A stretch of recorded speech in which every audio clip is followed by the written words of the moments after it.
Gamers? Galmers? Let's do this! Hi! Good morning, good afternoon, good evening every cub. Hi, I hope you're all doing super well, or very well. I'm starting out like, I think this is the 4th consecutive stream where I'm just like, I'm so sorry. I really tried last week to do my 3 streams, but what do you call it? The other one got scuffed? Is that the right word? Heck. Well, one basically went under the polite carpet, and the third one was, how do you say it? My internet had died in my area, and it didn't get back until a few hours later, and then I'm like, but I have to go get ready for school, so I was just like, I can't stream. Okay, I'll see these cubs Monday! Dun dun dun! So, yeah, today we're here with the makeup study stream that I was supposed to be doing, I believe, Friday, and we're going to be doing it today. We're going to be learning about the lower extremities. The lower extremities is just a really fancy word to just say your lower limbs or your legs. Anything basically past your hip. we're gonna learn about. So we're gonna learn about your booty muscles. We're gonna learn about the top and bottom leg muscles, and if we have time, but I'm not really that dedicated, we can learn about the foot muscles. But I think learning about the bones and ligaments of the ankle might be more important. I had recently did my test about pointing out muscles on cadavers, so I'm not too worried, but still for show and still for your reference, I will point it out on like a little demo guy, and life will be good. Okay, hopefully.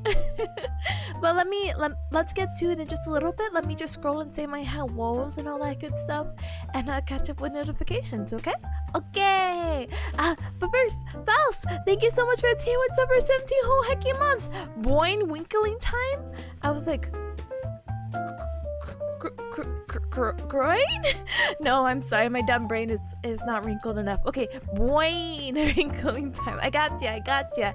I'm super excited. This is actually pretty fair game stuff. A lot of this I'm really happy to teach or talk about because, well, we all have leggies, first of all, and I'm sure you cubs have heard about stuff like, again, your glutes, your hamstring muscles, your quads, and all that other good stuff, But yeah, super excited. Hi Robo, hi, welcome, let's go, we're going, hi, little dear, hi, love the little dance moves, let's go. Hi, I love your little lurky move, let's go. Hi, I hope everything's been super well. Hi Toro, hi, welcome, hi. Hi Sunny, hi as well. Hi Tips, unfortunately I have to ask, have you been morbing? No, what is the other word? I haven't been morbing, I've been the opposite of I don't know.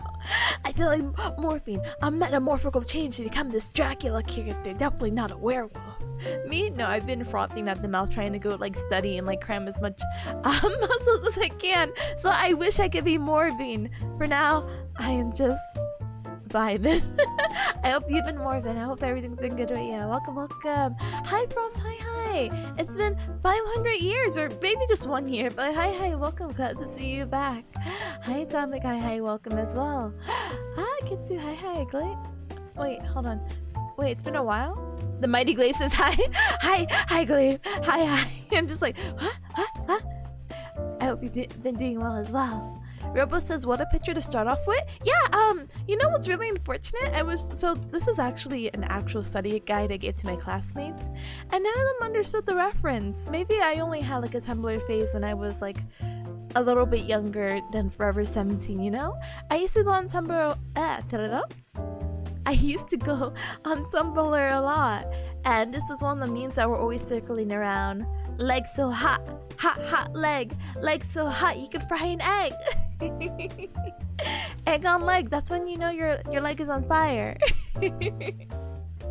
I think it's a cute picture, and I think it's also just a fun, wacky way to start it off, The gluteus berrymus, that's too much bears and too much glutes. You guys are gonna be super amazed about the secrets I have about the glutes. But yeah, we'll get to it in a little bit. Let me just catch up. I'm almost done. Hi Poseidon, hi, welcome. So my butt muscles can fry 2 eggs? Maybe, but we're only talking about the leggy right now. Well, okay, we're gonna talk about the glute, but we're talking about the leggy right now. Both legs so hot can fry an egg. You can make 2 eggs, or if you have really long legs, 4 eggs, 2 on each. Even longer, 3. Lower extremities, gait cycle 2.0, I'm ready? No, but would you believe because of the transfer I have to relearn about the gait process? I mean, I guess that makes sense, But we're gonna talk about gait cycle really soon. Again, everything that I'm learning right now and politely regurgitating out to you cubs is pretty much information that's going to be my foundation, so we can talk about these really cool complex things, Huh? Long enough legs that you could probably get a full English going? Wait, full English? Wait, what? Full English what? A breakfast? What is considered an English breakfast again? Let me check. It was beans, right? What is included in an English breakfast? Beans, toast, mushroom, tomatoes, potatoes, bacon, eggs, and black pudding. Huh. It's a breakfast? Okay, so I'm on the right track. Your leg is now oh my gosh, what do you call it? A griddle! Your leg is now a griddle! Congratulations! It looks really good. Honestly, it does. I'm not gonna I was gonna say the wrong word. I'm not gonna poop on beans anymore. Beans are pretty good.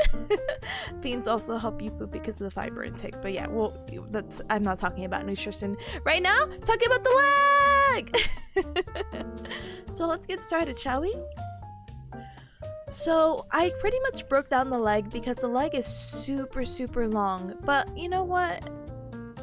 Let's work our way down. Let's start a little bit above the leg, and we'll actually get the gluteal muscles out of the way if that's okay with you cubs.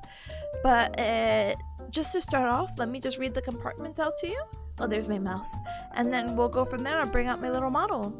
So pretty much your anterior compartment. So anterior is just another fancy word for the front. So in the front of your leg, on your thigh, so if you put your hand on your thigh, you're going to be touching your quads or your quadricep muscles. The reason why it's called quadriceps is because if you're familiar with the prefix quad just means four. So like quadrangular shapes or a rectangle or sorry, I know rectangle doesn't start with quad, but like any kind of four-sided-ish figure is considered, well, a quadricep. What is that? Wait, I got messed up, but thank you for that. Thank you. Hi, Russ. Hi, welcome. What did I walk? What did I walk into? Like so hot? How? Like it's just super hot. Welcome. Atomic says, even though I don't really eat Sunnyside eggs, it honestly looks like something I want to eat. Oh, I think Sunnyside eggs are super, super yummy. I know some people are kind of with the yolk, but you can get it like over medium, or I think the other term is hard. And pretty much so it's not so runny, because I know to some people who have like texture issues, runny egg is pretty gross, but I love any egg, so except raw egg, you know? You better scramble. Wait. You better scramble like an egg before you get folded like an omelet. Those are some fighting words you got there, Preston. Hello? Mods? Hi, Preston. Hi. Welcome. Like say hot, that's fire? Yeah, but fire's hot, so it's okay. My arc's hard as... I go hard like my eggs.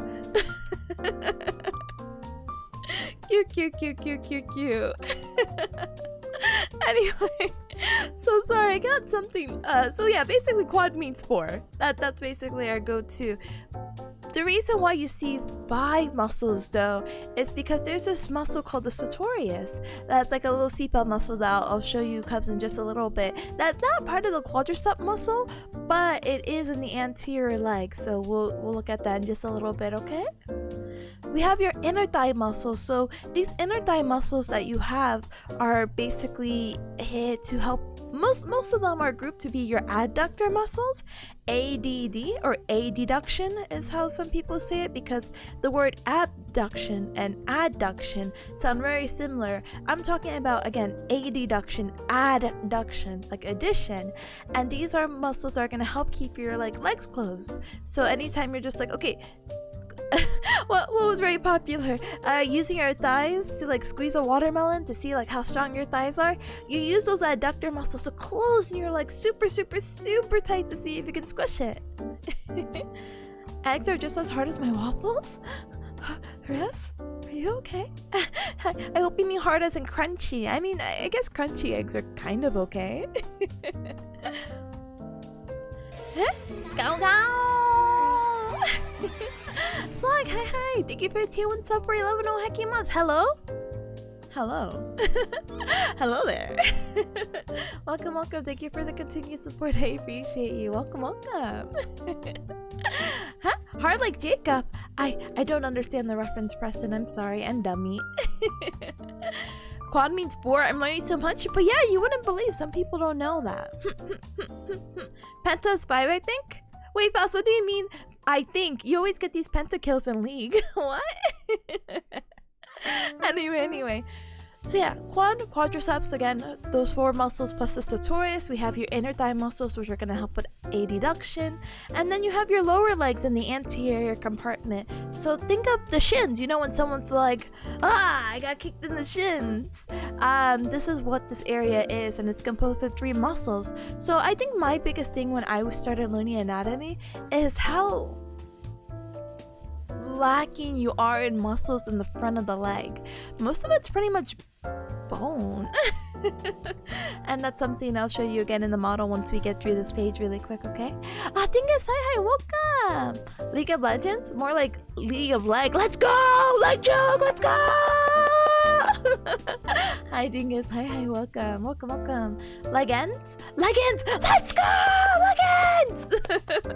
I'm gonna, if I study the leg again, I'm gonna be like, oh, this is the study streams of legends. Cute. I love it. Thank you, Cubs. I appreciate you. This is putting my morale at an all-time high. Anyway. So now that we talked about the front of the leg again, what are quads, inner thighs, and lower legs or shins, let's move on to the posterior compartment. So on the back of your thigh, these are going to be the muscles that a lot of people refer to as hamstrings. Hamstrings are super important, and we'll go into the details why, but they're kind of good for your They're really good for your flexibility. You know, when people are like, oh, can you touch your toes and all that jazz? If your hamstrings are too tight, you're not going to be able to. Unfortunately, I have really tight hamstrings. When I bend down to try to reach my toes, my hands go a little bit past my knees, and that's about it. It's actually kind of pathetic. But we won't talk about being pathetic. This is just trying to study, you know? We also have your lower leg, or the back of your calves, and that's actually composed of a superficial compartment and a deep compartment that we'll just talk about in a little bit, okay? So then you also have a lateral compartment. There's more than this. I did not finish the list, so I apologize. But you have a muscle called tensor fascia latae. A lot of people are kind of like, oh, latte like a drink? Not necessarily, but that's kind of like the little like dumb joke for anatomy nerds, you know? We also have your fibularis, also known as peroneal muscles. So you have the fibularis longus or brevis, or you can also say peroneal longus and brevis. And those are the other two muscles that I'm just missing on this lower leg compartment, but we'll go look at it in a little bit, okay? Reach toes? Sounds like you're trying to lick your elbow. Exactly. But no, touching toes is something... Flexibility is important for your health. So if you can't touch your toes, you should probably get on it. As I said that for the past like years of my life. But flexibility is super important, because sometimes if you have super tight muscles, then obviously that can impair your function, and you just don't want that, you know? Tips you might need to work on your flexibility. Just a little bit. Even when I was a young cub, I was not able to touch my toes. I don't know. No one has bullied me into it, so I guess I just never did it, you know? And I never felt peer pressure to be like the cool kids, you know? Hi, Cappy. Hi. Mobility? Wait, FRW? You mean like, yeah, FTW. Let's go for the win. Let's go. Welcome. But yeah, I just lacked that. But again, I think there's like a 30-day challenge that's going around. Not going around, but it has gone around in the past. So it's like touch your toes in 30 days, which sounds like an absolute scam. But again, flexibility is important for your health.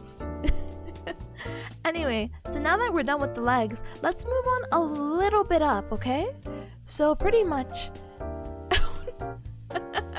Oh, Salakai, hi, welcome. Boy, do I got a story for you. Huh? Wait, but Robo says all the cool kids touch their toes? Yeah, good thing I never gave him the peer pressure. I'm cool in my own right, hacker.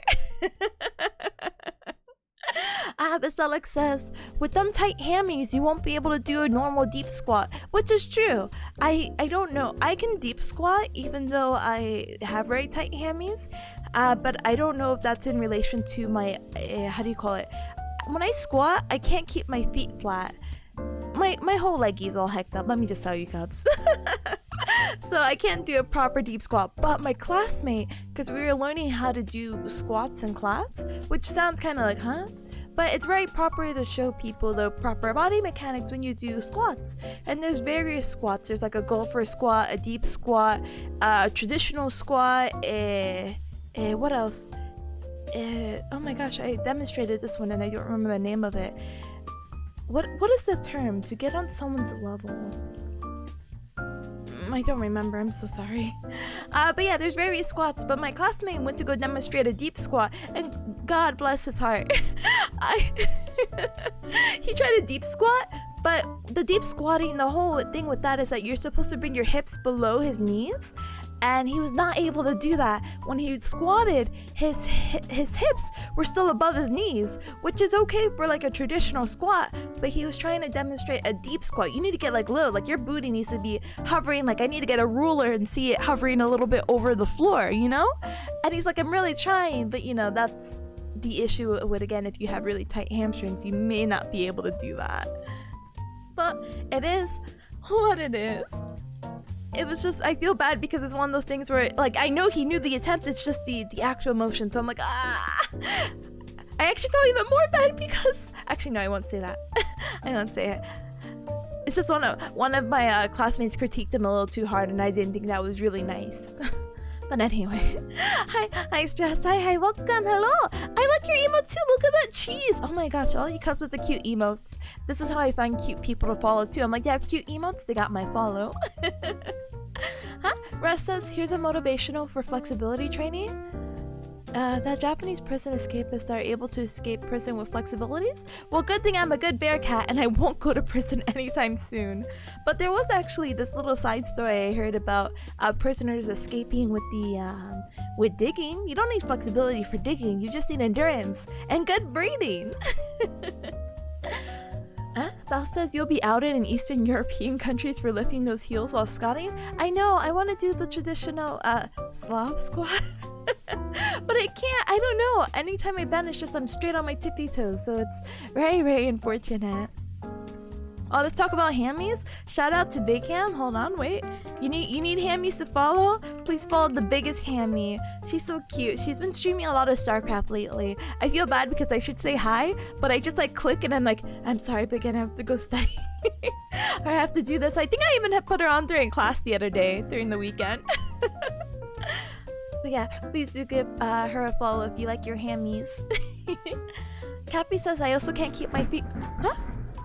Oh goodness gracious, great balls of fire.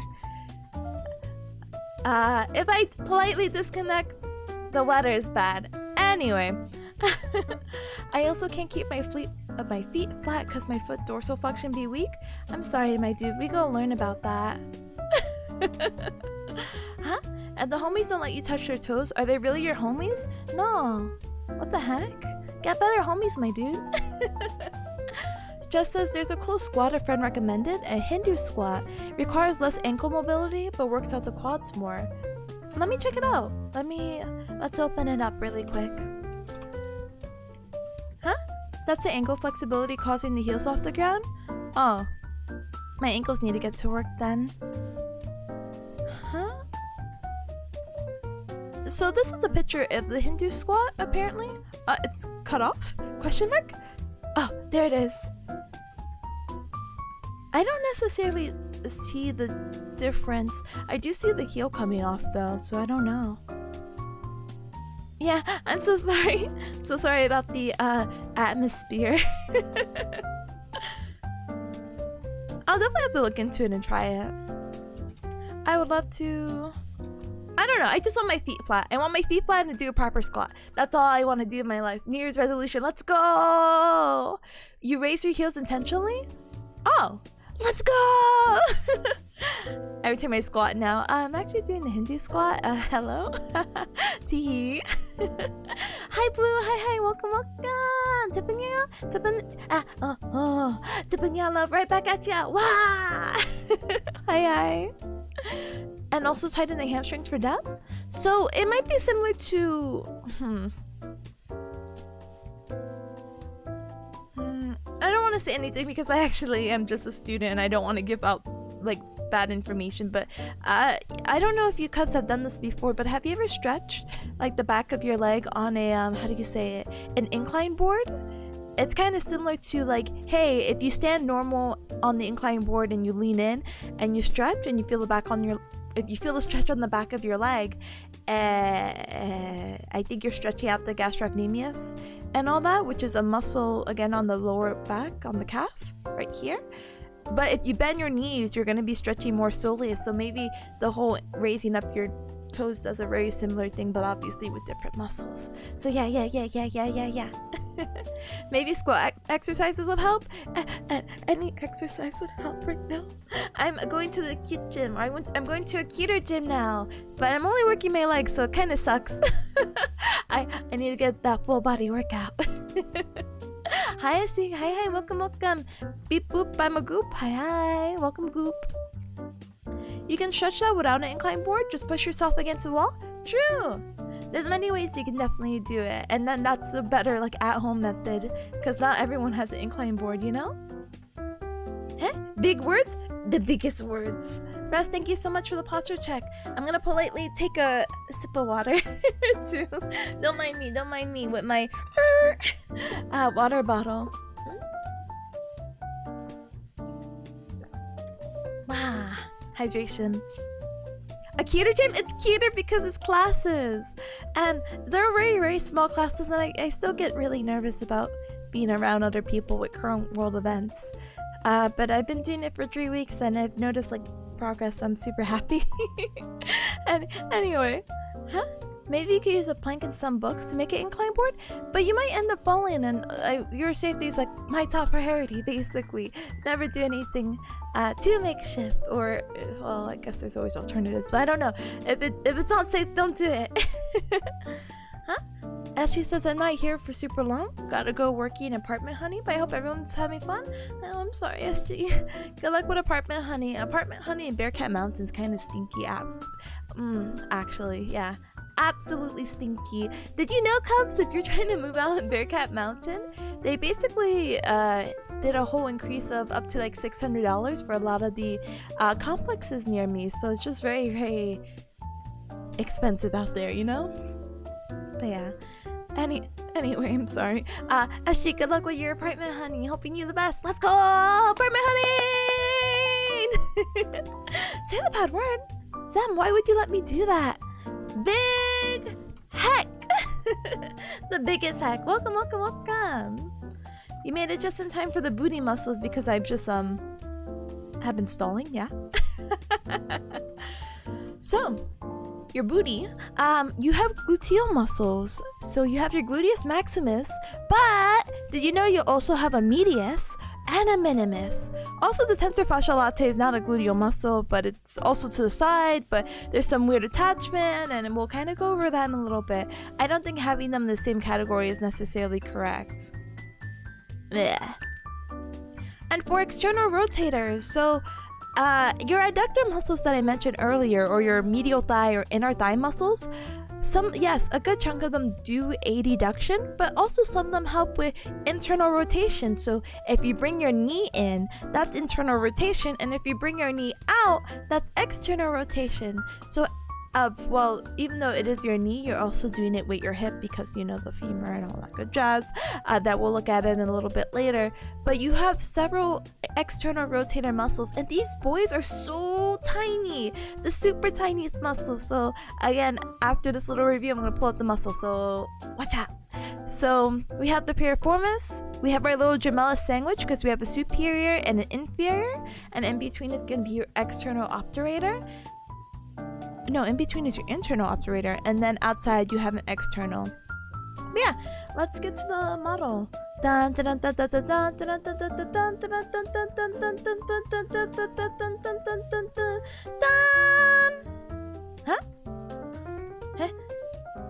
it is. Let's go. So let's get started, shall we? So this is our beautiful model. I hope this is okay for Twitch. It's just muscles.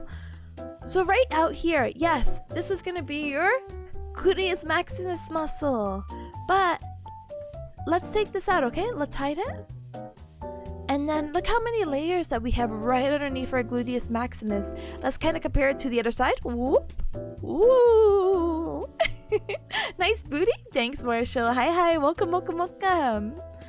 So from here, we have the gluteus minimus. Sorry, my system is slow. And so from here, we peel that away as well. So we have the maximus, the medius, and now once we hide it, this is our minimus muscle. Minimus obviously being the smallest one that we have right there. So the gluteus maximus is super cool because other than it being a fun word to say, it contributes to a lot of our hip extension.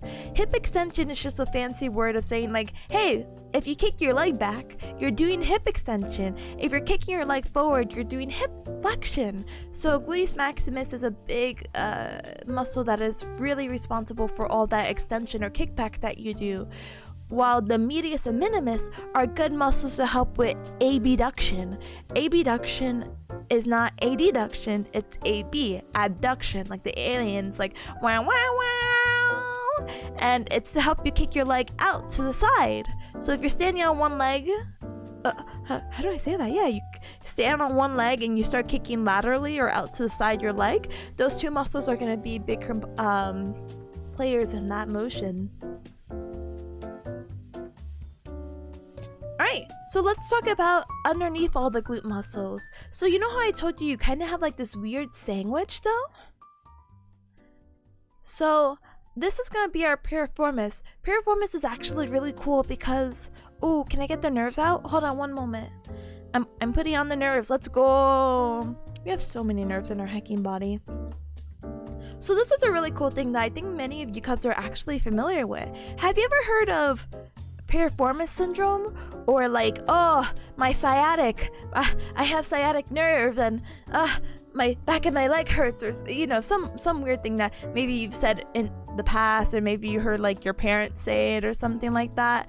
A lot of people complain of back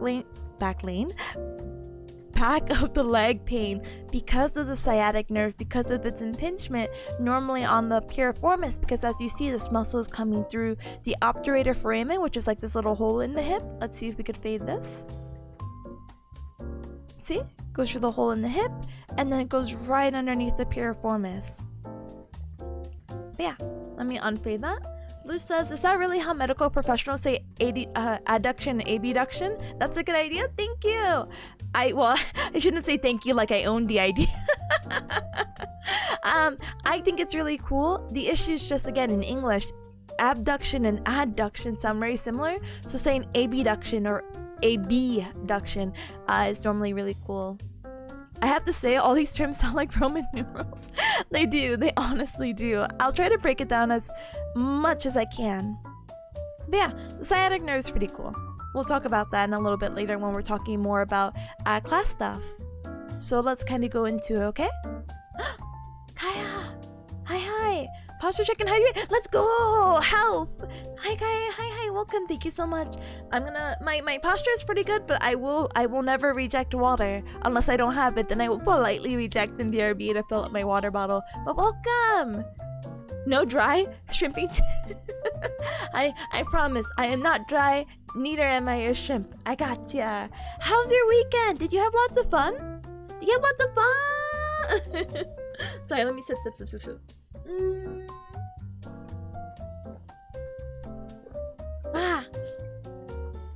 I had that. You have to do piriformis stretches.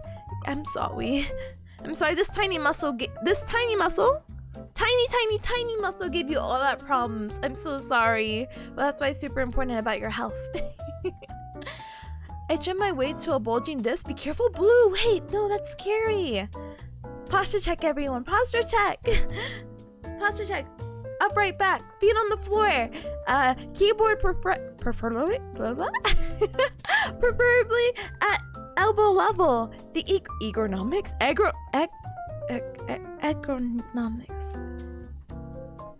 Your posture while sitting.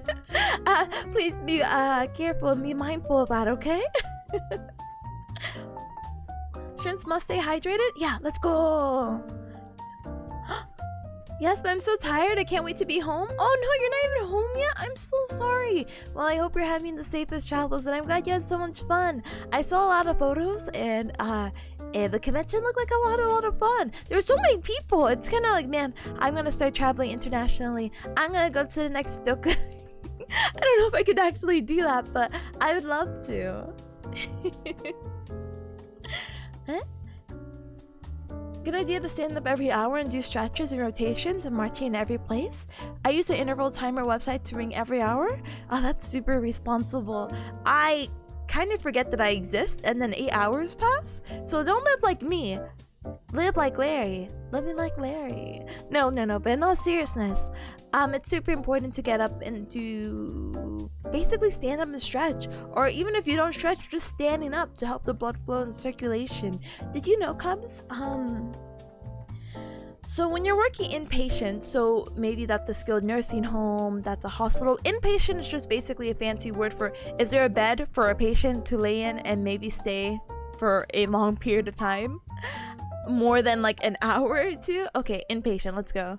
So in a lot of inpatient facilities and individuals who may be towards the end of their life, they may not have a lot of movement in their body. So there are medical professionals, let's say example nurses, who might have to go on a routine to move a patient from their position. So if they're laying supine, or a fancy word for it, if they're laying on their back, aka supine, you will have to move them to their left or right side, or even move them to a quarter turn, because what happens is that if someone is in the same place for long periods of time, they are very prone to get ulcers, or pressure ulcers, which are these like I don't want to show you Cubs a picture because I don't think ulcers are cool. I don't think they look pretty, but basically think of them as like a sore that forms, and pretty much it can break skin. And a lot of the older population in general, they're older, so they don't have that good of an immune system. So once you have the sore, and it may break because it'll break the skin, they'll have an infection, and then it's just a lot of weird complications. So that's why it's important, if they have a normal circulatory system, that they have to move every 2 hours. If they don't have a normal, if they have an abnormal circulatory system, or like blood flow throughout their body, that's why you have to move them even less than every hour, maybe like every 30 minutes. So you have to move them again, supine on their back, quarter turn, full turn, and maybe you have to even move them on their belly, and you just have to keep rotating them 360 like a rotisserie chicken. So all that just to say, stand up and stretch if you can. Not only is it good because not like we are gonna get pressure sores, because I'm sure we do get up to go pee and do whatever, and most of us are young, but that's still a risk that you got. Also, there's another risk of blood clots and all that, so please be super careful. Okay. Kai says last train and then I need a taxi. Dopamine was huge. I feel like we haven't seen Wait, no, I hope you went all 3 days. I hope you went all 3 days. I did see like a little skim, like a panoramic view of it, and it looked absolutely humongous. That merchant area is just, oh my gosh. But I'm glad you had lots of fun. Next time, you gotta come up with a battle plan. You gotta be like, okay, Friday we're doing this, Saturday this, Sunday this, and that's even saying if you went to 3 days previously. Marshall says, is it true that bear squared plus cat squared equals Tippanya squared? Ah, that's too many squares. Quads, you mean? No, just kidding. You know what? I don't know math, but that kind of math checks out in my head. I appreciate you, Marshall. But wait, wouldn't it be like 6? Oh wait, no, I'm not gonna get into math. Never mind. never mind. Ulcers hurt? I'm sorry, fellas. Here, let's keep going into it, okay? Oh, these are different muscles. My bad. So we're not gonna focus on the. Oh, you can't see my mouse? No. Hold on. Huh? This program doesn't capture my mouse. Anyway, we're not going to capture the right side of this muscle. We're only going to capture below the piriformis. So this is when I was saying that this is going to be your gemellus sandwich. So we have a superior gemellus. We have your obturator internus. We know it's obturator internus because it's going to be in the sandwich, and it's more deeper. As we saw, we had to peel a lot of gluteal muscles back to get into it. I'll show you the externus in just a little bit. And then right underneath, to complete our gemellus sandwich, we have the we have the inferior gemellus muscle. So we have superior gemellus, obturator, internus, and then at the bottom we have our inferior gemellus. All those are going to be responsible for, again, that hip external rotation. So again, bringing those knees out. We also have the quadratus femoris. This muscle right here is also going to help with the external rotator. So 1, 2, 3, 4, 5. We got 5 muscles. Let's go. Hi, Garland. Hi, welcome. I come in on Tippy staring at muscle butt. I see you're a woman of culture. Ah, yes. Here I am. Here's the secret. Top 10 secrets that to get your booty going. Doctors hate me. Ref, hi, welcome. I'm so sorry. I'm so sorry for the buffer. Hi, though. Hi. I'm trying to do everything in my brain power because I've seen your username before. I know you're in someone's chat. I'm trying my best to remember. My memory for names are really good. Everything else is kind of blah. But good to see you. Hi, welcome. I'm so sorry. We are just going over leggy muscles. So that's that. You're in Rift Gibson News. Oh, okay, there you go. I'm just like, welcome though. Hopefully you're not in EU time right now too, because it's getting pretty late for you. But welcome. I guess while you study, I'll read a book. Being productive, right? Anyway, so let's talk about the quadricep muscles. So again, quad means 4, but we have our sartorius, which is also going to be on our anterior thigh. The sartorius muscle is super long. You see this? It goes from the top of the hip. I'm so sorry, you can't see my cursor, but top of the hip to the bottom. Word inserts to is actually pretty important, and I'll talk about this briefly, and then we'll kind of recite it in a little bit. But 3 muscles are going to insert to the site, and this site right here is called the pes anserinus. This is, I think, Latin or something for goosefoot, because whoever has seen what do you call it? A goosefoot before, it's, I guess, looking like this. I don't know. I see their imagination and whatnot. So there's like a fun mnemonic that we learned in anatomy called Sergeant Goosefoot, and that's in reference to the pes anserinus, which is going to be the insertion or the attachment of a lot of these muscles down here at the medial aspect of the knee. So the first one we have, going along with our mnemonic of Sergeant.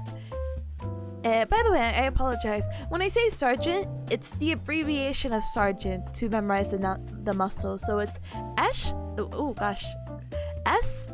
G, and T. So it's going to be the sartorius muscle, which is right here that we see. We have your gracilis muscle right over here, which is a part of the adductor group that we'll talk about after I finish the quads. And then we also have the semitendinosus, which is a muscle right back here on your hamstring. So I think that's super crazy. Alright, let's go over it, shall we? So let's remove the sartorius, okay?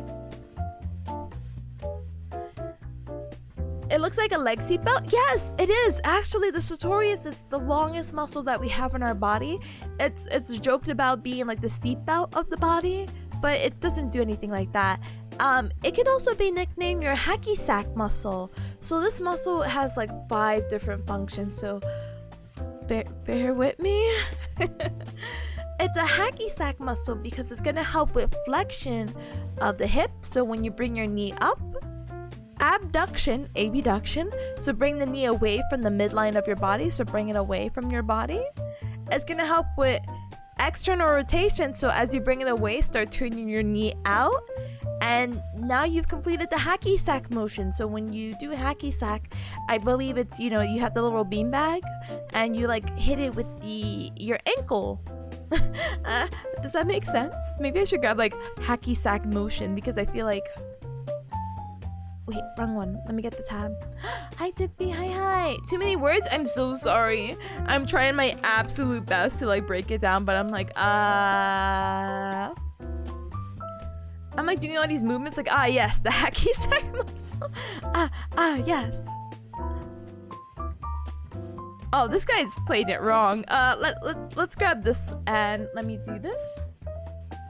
I'm just gonna politely borrow this picture. So this guy right here in the red, this is the hacky sack muscle. He can be more externally rotated or his knee going more out. But you see, he's doing hip flexion because his knee is up. He's doing abduction, kind of. Man, maybe this wasn't the best picture. Hold on, I'm going back. This is it. This is it. This is the guy. This is the guy. All right, look at this guy. I don't know why his leg is behind, but it's still the same idea. His knee is slightly abducted, his knee is externally rotated, and his knee is slightly flexed, and he's gonna go hit a little hacky sack ball thing. Yay! Hacky sack muscle. Anyway, let's get back to it. Sartorius, in addition to the flexion, abduction, and external rotation of like the hip, the knee, the leg, it also helps with flexion of the hip and how do you say it? Internal rotation of the hip or internal rotation of the knee. So even though its main primary thing is external rotation, it also helps with internal rotation. Big at the multitask muscle, okay? Okay. Huh? So the primary function is to be able to extend the leg outwards from the side from the body? Yeah, basically. It's only nicknamed the hacky sack muscle because it's able to do these kind of motions. But primarily it's to help, again, get your leg away from the midline of your body, pretty much. Hi, Big Cam. Hi, welcome. We were just talking about you because we were talking about the, what do you call it? We're talking about hamstrings, and then it ended up being hammies, and then I'm like, oh boy, do I got a hamster for you, Cubs. Well, welcome. Hi. Internal rotation of the knee. Basically, let's go. Shoom. I wish this can show you the motions. Oh, it does. Wait. Hold on, I have to pick another muscle. Wait, the sartorius. Hold on. Apparently, I can't do motions, but I'm being dumb right now. Hold on. Motions. Okay, this meteor rotation. All right, come on, sartorius. Do your thing. Move. That is the slightest little thing I've ever seen in my life.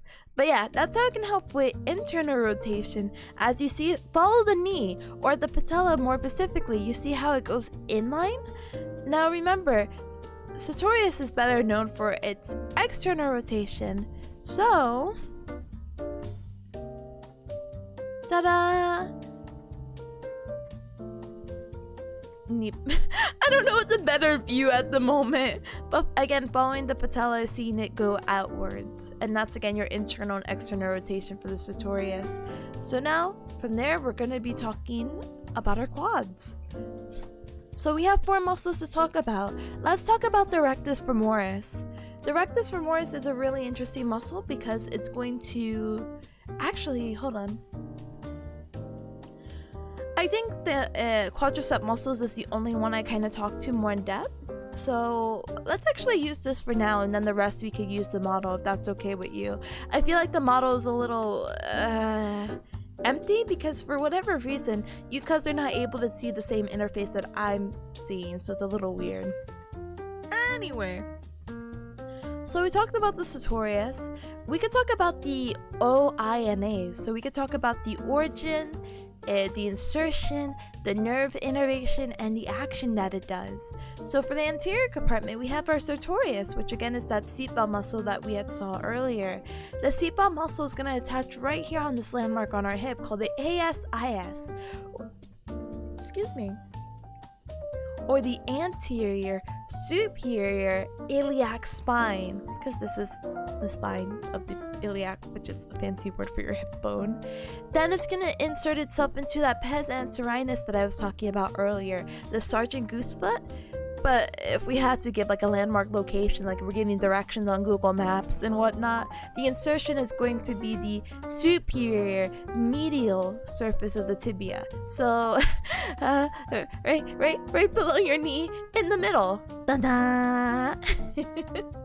So we talked about its actions, about flexion, abduction, and external rotation of the hip, and that it aids in flexion and internal rotation of the knee.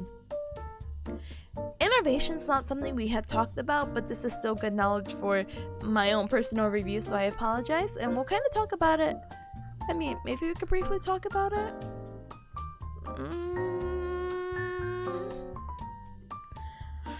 the body is really cool because even though it's very complex, a lot of the information can be compartmentalized. If it is in the same area, it may have the same nerve innervation, it may have the same action, etc., etc. And the leg is obviously no exception, even though there are some exceptions. Ooh. So the anterior thigh, or the front of your thigh, is going to be where your quads are, right? Plus the sartorius, and all of that is going to help with one thing, with the exception of the rectus femoris that we'll talk about in a little bit. Your other quadricep muscles are going to help with the extension of your knee. Quads are very cool for that, so if you ever went to the gym and you had like the little foam pad underneath or above your ankles and you're trying to like kick it straight up, you doing that kind of exercise is going to help strengthen your quads. Or you're going to have these big muscles in the front of your thigh, basically, and all of that's going to be innervated by the femoral nerve.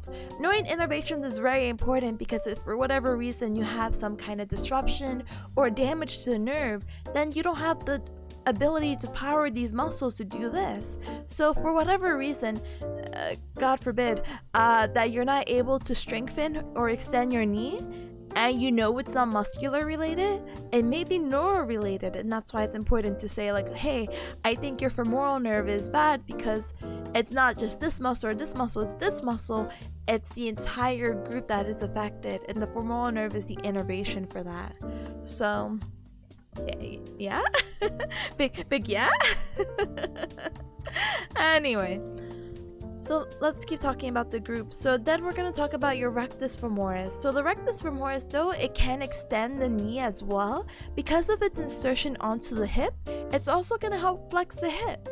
The really cool thing, again, of compartmentalizing the actions is that the front side of your thigh, all of them, well, not all of them, it's just the rectus femoris, is going to help flex, or a lot of the muscles in the front are going to help flex the hip, and a lot of muscles in the back are going to extend the hip, while a lot of muscles in the front are going to help extend the knee, but a lot of the back muscles are to help flex the knee.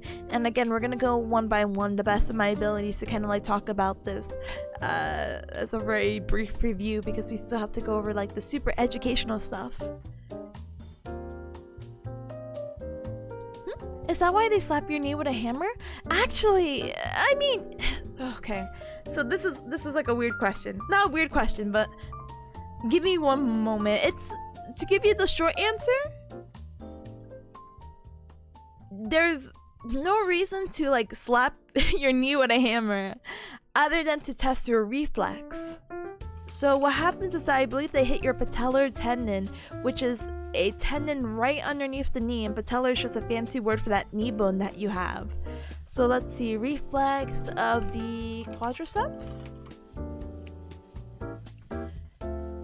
Let's see.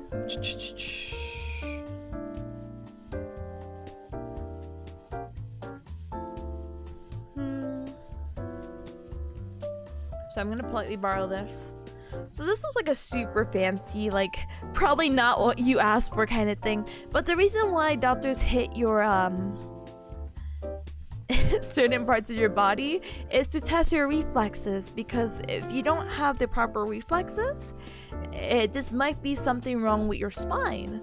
And so it kind of goes into this like, do you have like an upper motor neuron lesion or a lower motor neuron lesion? And that's further divides into, hey, do you have the appropriate response if I were to hit you here because of the reflex that you have? So let's go back and break it down really quick. So reflexes is just something you have in your body. If you were to hit it with a hammer, as you see here, the pain, the sensation should go into the tendon, go up the muscles, and all that is going to be a sensation that goes up into your spinal cord, and it's like, okay, react, and that's why you will kick. I believe if you have an upper motor neuron lesion, you'll have like there's this word, it's hyper something, but basically it's the idea that it's not a normal kick. You like do like a little can dance, you kick really really high, and that's not really a normal response. Similar to the lower motor neuron lesion. The lower motor neuron lesion it's going to be the opposite. It's going to be like, hey, maybe you do have like a little kick, but it's like you move like an inch or something. It's like a much lower or like slower response to it. That's the reason why doctors go check your reflexes to see like, hey, do you have any weird neuron lesions, and hey, do you still respond to this reflex that you just kind of have in your body? Ooh. I hope that kind of helped, but that might have been a spew of information. Basically, check if you're healthy. Huh? Rebel says, you're telling me the doctors just want to slap my knee with a hammer to mess with me? I mean, I guess they're still messing with you no matter what, but they're just trying to check you. Huh? I thought it was muscle related? I mean, technically it is. So when the hammer hits that tendon, that signal sends up to your muscles and then it sends up to the nerves. Them being able to do that and you being able to extend your knees, that's a good sign. So you're good. Don't worry. But yeah, all these muscles are gonna help with that. So we have our rectus femoris. Oh, I really don't want to go over origins and insertions right now. I want to talk about the fun stuff. So let's actually run through the muscles really quick. So underneath the rectus femoris, this is where I might need to bring the model, is 3 muscles. So you can see one right here, vastus lateralis. This is really cool because it's basically a muscle that's literally on the lateral or on the outer side of your leg. Then we have your medialis, so more in the middle or your inner thigh. And then you have a muscle in between called the intermedialis. So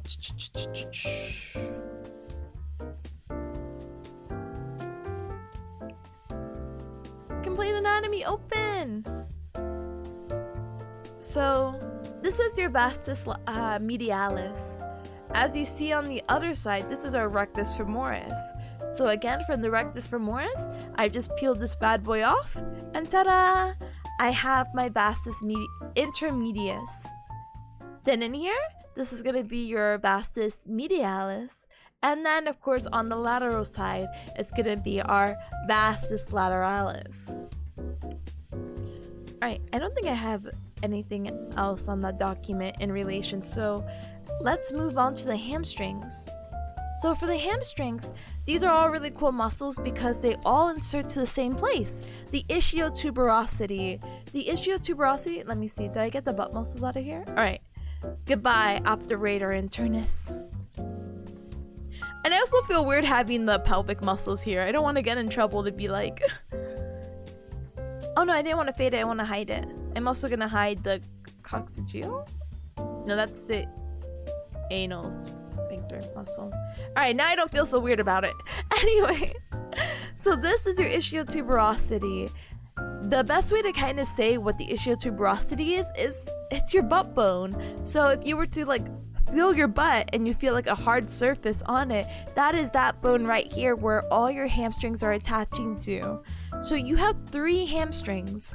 You have, some people say 4 because something, I'll explain that in a little bit, but whatever. So let's work our way medial.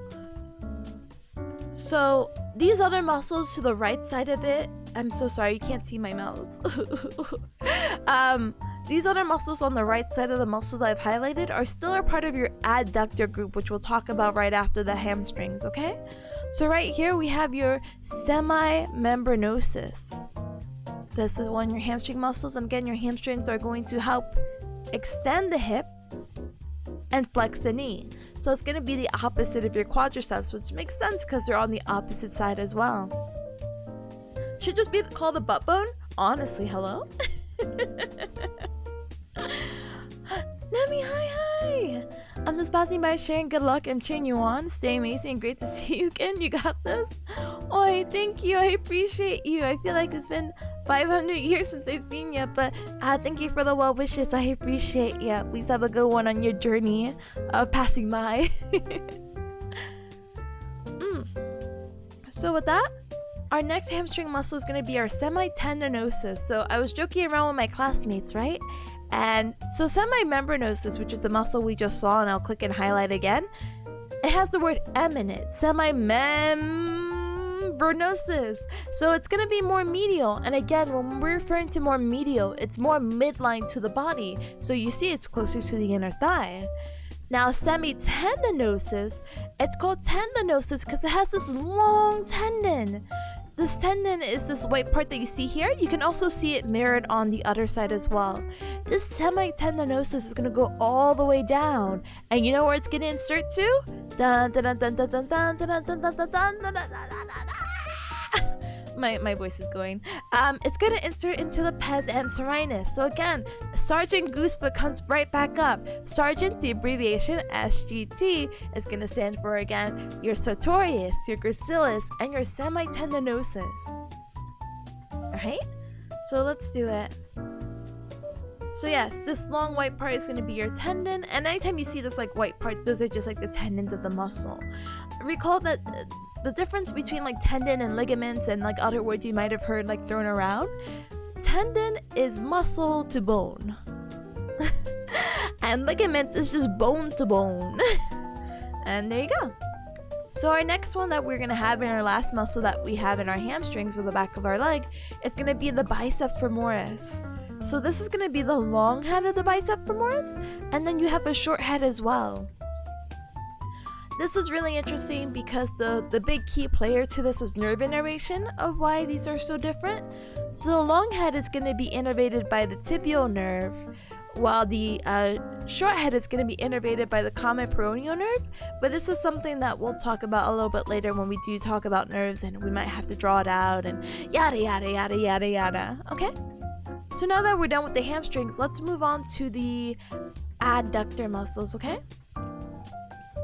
We'll get this out of the way. Let me take a little sip of water really quick, okay?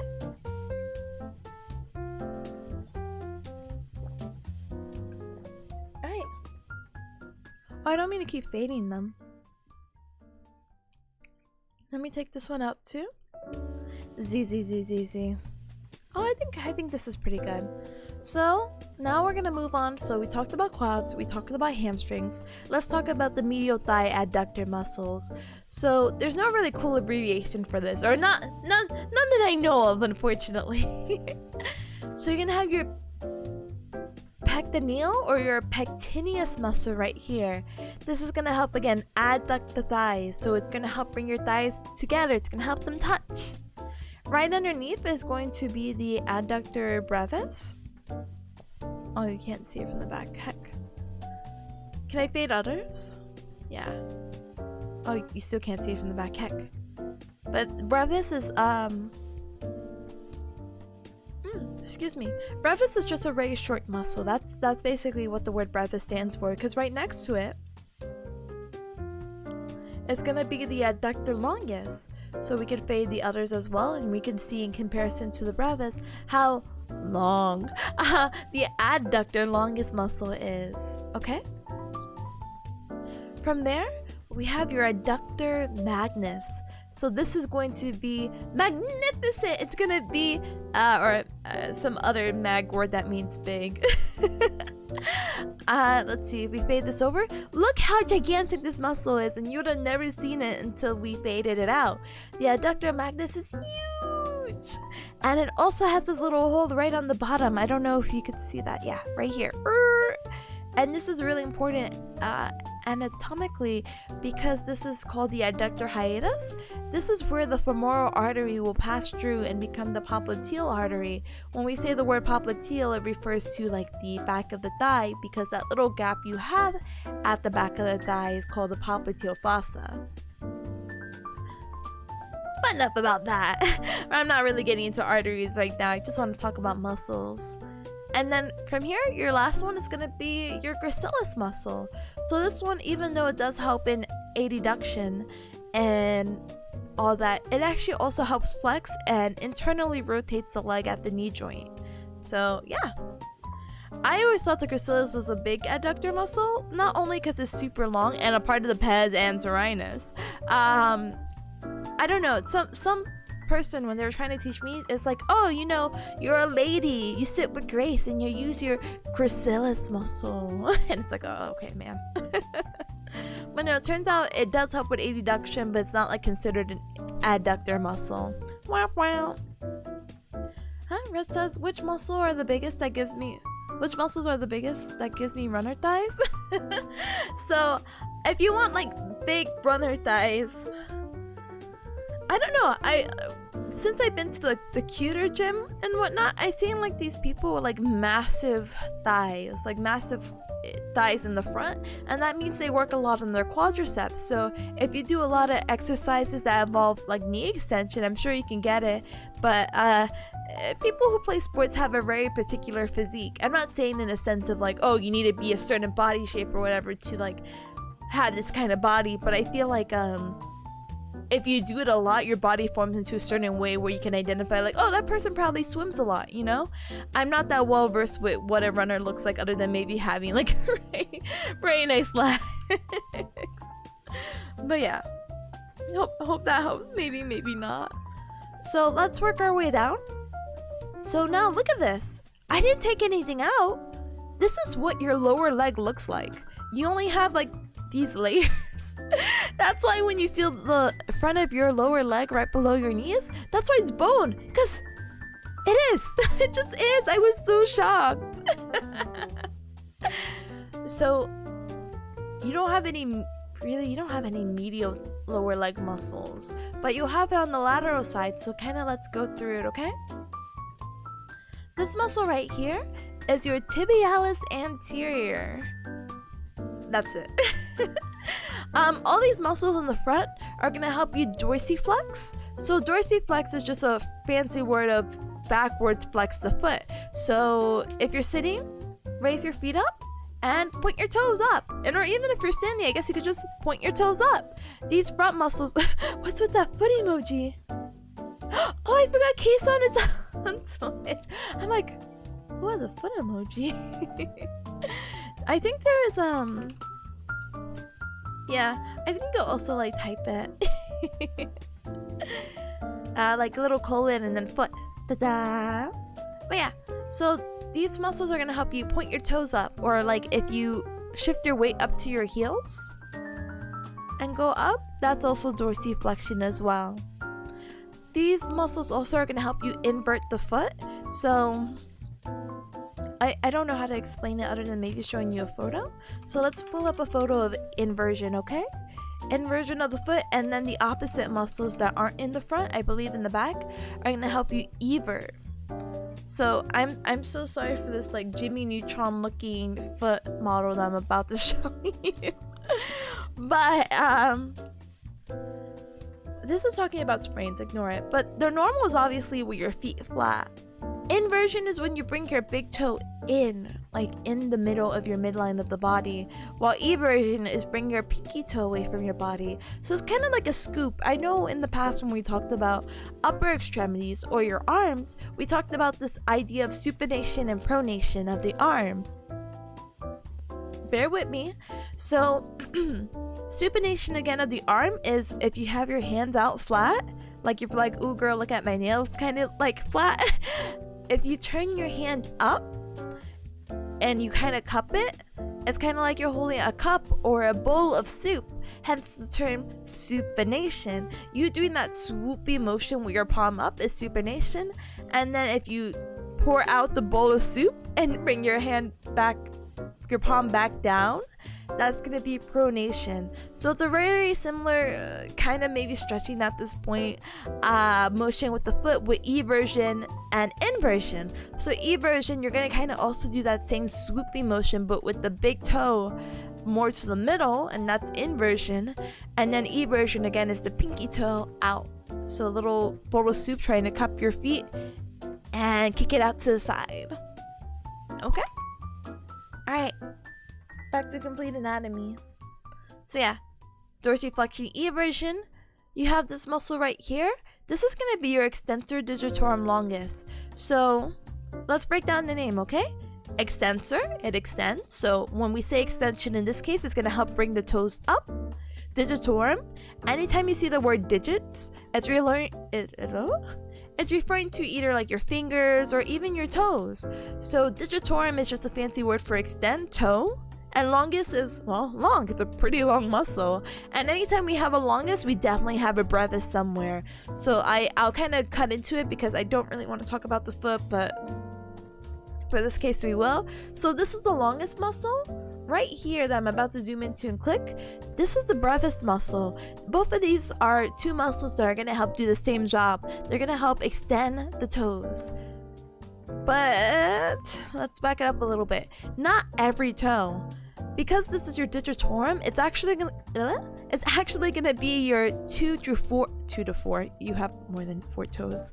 2 to 5th toe. So starting from your second one right here in the green, and then going all the way laterally or out to the side to your pinky toe. This is what this muscle is responsible for. And you see that's the case as well, because when I do click the extensor digitorum longus, you see the tendon reaching out over here. Okay, so what about the big toe? Okay, so what about it? So the big toe is super fancy, rich. I don't know. Big toe is very important, and it has its own individual muscle. So this is the extensor hallucis longus. And you know what that means? If we have a longus again, we're gonna have a brevis. So the extensor hallucis longus is extending big toe long muscle. Hallucis is just a fancy Latin term for big toe. You see the tendon going from there. Okay?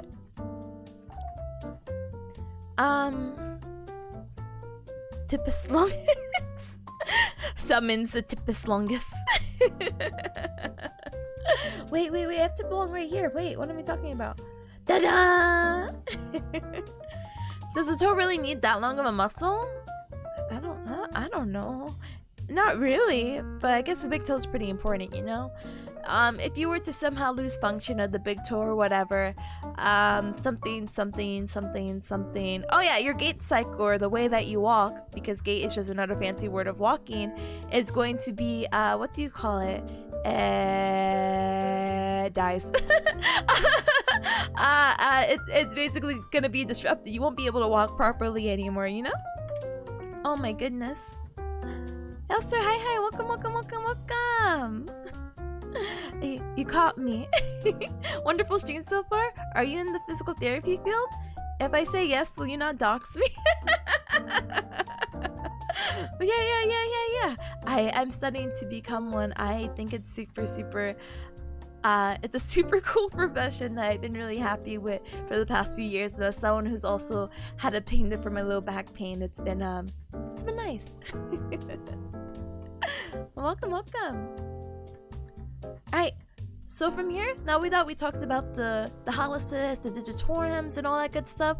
We're gonna move on here to the side, okay?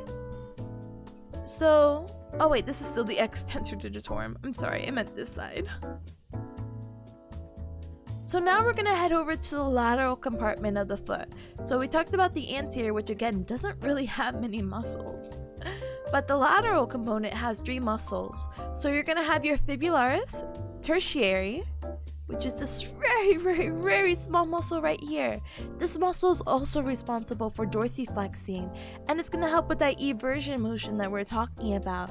You know, getting the pinky toe to kind of kick out to the side. From here, we also have fibularis, and let's see, brevis, right here that ends, the tendon ending right here, and the fibularis longus, which is going to be right here, and this tendon goes super long. Let's see if we could fade it. See, look at that. You would never expect that. So yeah. Fibularis longus is also humongous. But yeah, and then again, like I said, the brevis is going to be right here. Let me fade that one so you also get like a better idea as well. It's a very much shorter muscle, and again, ending right there, I believe, at the cuneiforms, which is a bone in the foot that we'll talk about in just a little bit. Because I think the bones of the foot are, I like them more definitely than the feet of the muscles, just because, oh my gosh, foot muscles and hand muscles are such a pain in the booty, you know? Anyway, now let's get to the back. So the back, you may know as your calf, so the muscles right below the knee in the back. So there's going to be a superficial and deep compartment. So the superficial is going to be the gastrocnemius. So you're going to have the lateral head and you're going to have a medial head. All this is basically the same muscle. The gastrocnemius, and then we're going to have the soleus underneath. Oh, not faint. I need it to hide. Hide, hide, hide. One moment. So as you see, you can see the gastrocnemius on the left and then the soleus on the right. These two muscles are going to kind of blend in and attach right here onto the calcaneal tendon, or also known as your Achilles. So I know some of you cubs are really big into mythology and all that, or even if you're not, you know about the whole, oh, too close to the sun, and oh no, the weakness of the Achilles tendon. It's basically that bad boy right over here, okay? So now if we hide this and we hide the soleus, then we're going to get into the deeper compartments. And I apologize, by the way, the gastrocnemius and the soleus are going to be important for plantar flexing the foot. So we know how we talked about dorsiflexion, about the toes pointing up towards us. Now plantar flexion, we're going to want to plant our feet to the ground, but we're planting our toes. So instead of your toes going up, we're going to point them down. And that's what the main action of both muscles, the gastrocnemius and the soleus, will do, okay? So let's hide that. You have these other really cool muscles in the back of the leg. So you have your plantaris, which is going to be right here. It's also going to help with that plantar flexion motion. Hence, plantaris. It's in the name. Let's go, let's go, let's go. And because of where it's inserting right now, so you see it's not like the other muscles. Or it's not like soleus. It's like the gastrocnemius, which is the point that I forgot to mention, so I apologize. These muscles, the gastrocnemius and the plantaris, are going to insert above the knee. So if it does that, that means it also has action in the knee as well. So both the gastrocnemius and plantaris are going to help with flexing the leg. Because remember, anything in the back of the leg, I was going to say foot, holy heck, is going to be helping to flex that knee. For the most part, of course. Alright, so let's get this out, plantaris. And then we have this really cute muscle right here called the popliteal, or popliteus, sorry, popliteus muscle. This one is really interesting because they talk about this mechanism called the screw home mechanism. It's not anything we went in depth in class. This is just something I remember hearing more in passing. It helps unlock the knee to terminal extension. So this is something I probably should look up before saying it, but I have like 82% confidence in saying this. But wait, hold on. I was getting my confidence in. So the normal knee extension for a person should be 0 degrees. If I was to get a goniometer, which is a fancy tool that will measure the degrees of motion that individuals have in the body, if you put your legs out straight, your knee should not be up. But it could. But the normal is supposed to be 0. To get to that terminal extension, which I believe is 0, you need to have your popliteus going. And that's why this tiny baby muscle is so important. It also apparently helps with medial rotation. So, yippee, kaye, cowboy. Terminal extension sounds ominous. It does. It does. But it's okay. Terminal in this case just means the end. The end of extension, which is where you should be. 0 degrees, let's go! Anyway. Excuse me. So let me talk to you about these muscles right here in the back. So now that we took out the, the soleus and gastrocnemius and all that, we have these 3 muscles in the back. And even though I'm zooming in here, it's like, Tippa, the muscles? The muscles? The muscles? No, let's talk about the tendons really quick, because this is a really cool way to identify it. So there's this weird mnemonic called Tom, Dick, and Harry. And this mnemonic is in reference to how the tendons go through the ankle in the medial aspect. So we see Tom is our tibialis posterior. So let's see that. And it's this muscle right here. And this muscle right here is going to be Dick. because it's flexor digitorum longus. So oh my goodness, I'm losing my voice. Hold on. Water break, water break, water break, water break, water break. One moment, one moment.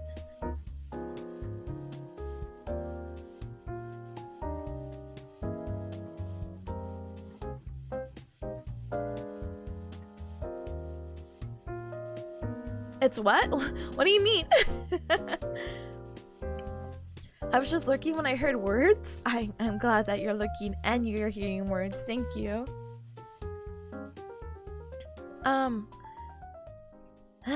I was just explaining the Tom, Dick, and Harry. It's a mnemonic that we use in anatomy to identify the tendons that we have right here on the medial side of the ankle.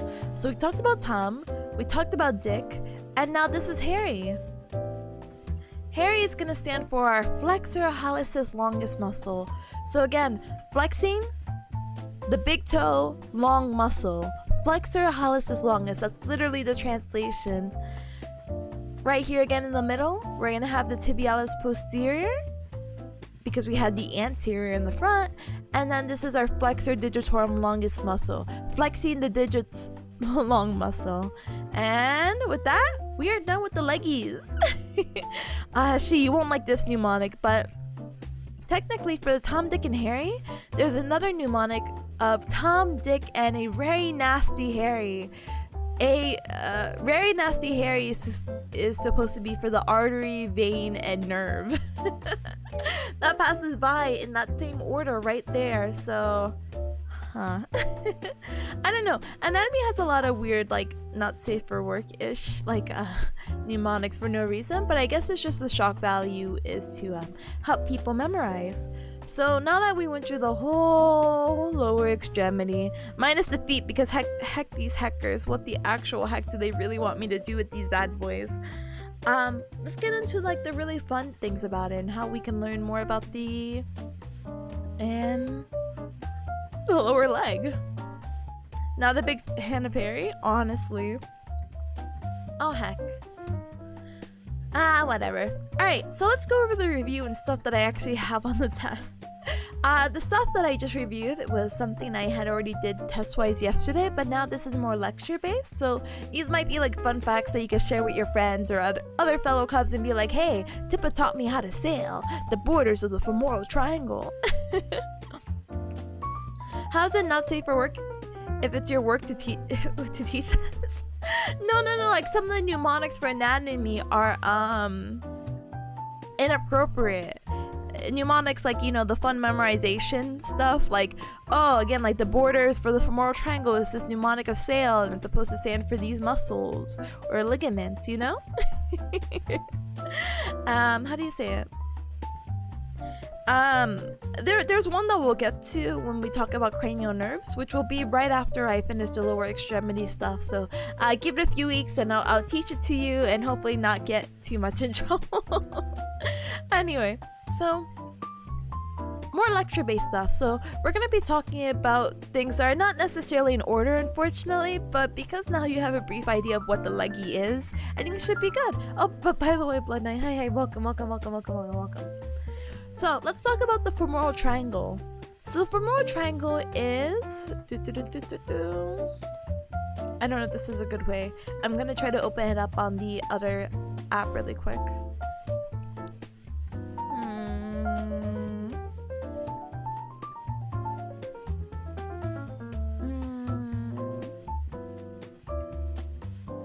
Alright, let me open this.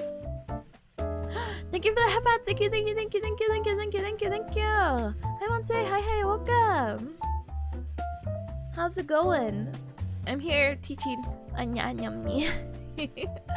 Anyway, so we're going to be talking about this aspect of the femoral triangle. So the femoral triangle is in reference to the femur, the femur bone right here, and the femoral arteries, nerves, and veins that pass through it. The femoral triangle, this might not be the best drawing, but basically we're looking right now at the front of the body in the anterior or the front of your thighs. Closer to the upper portion of it, there's this triangle that forms.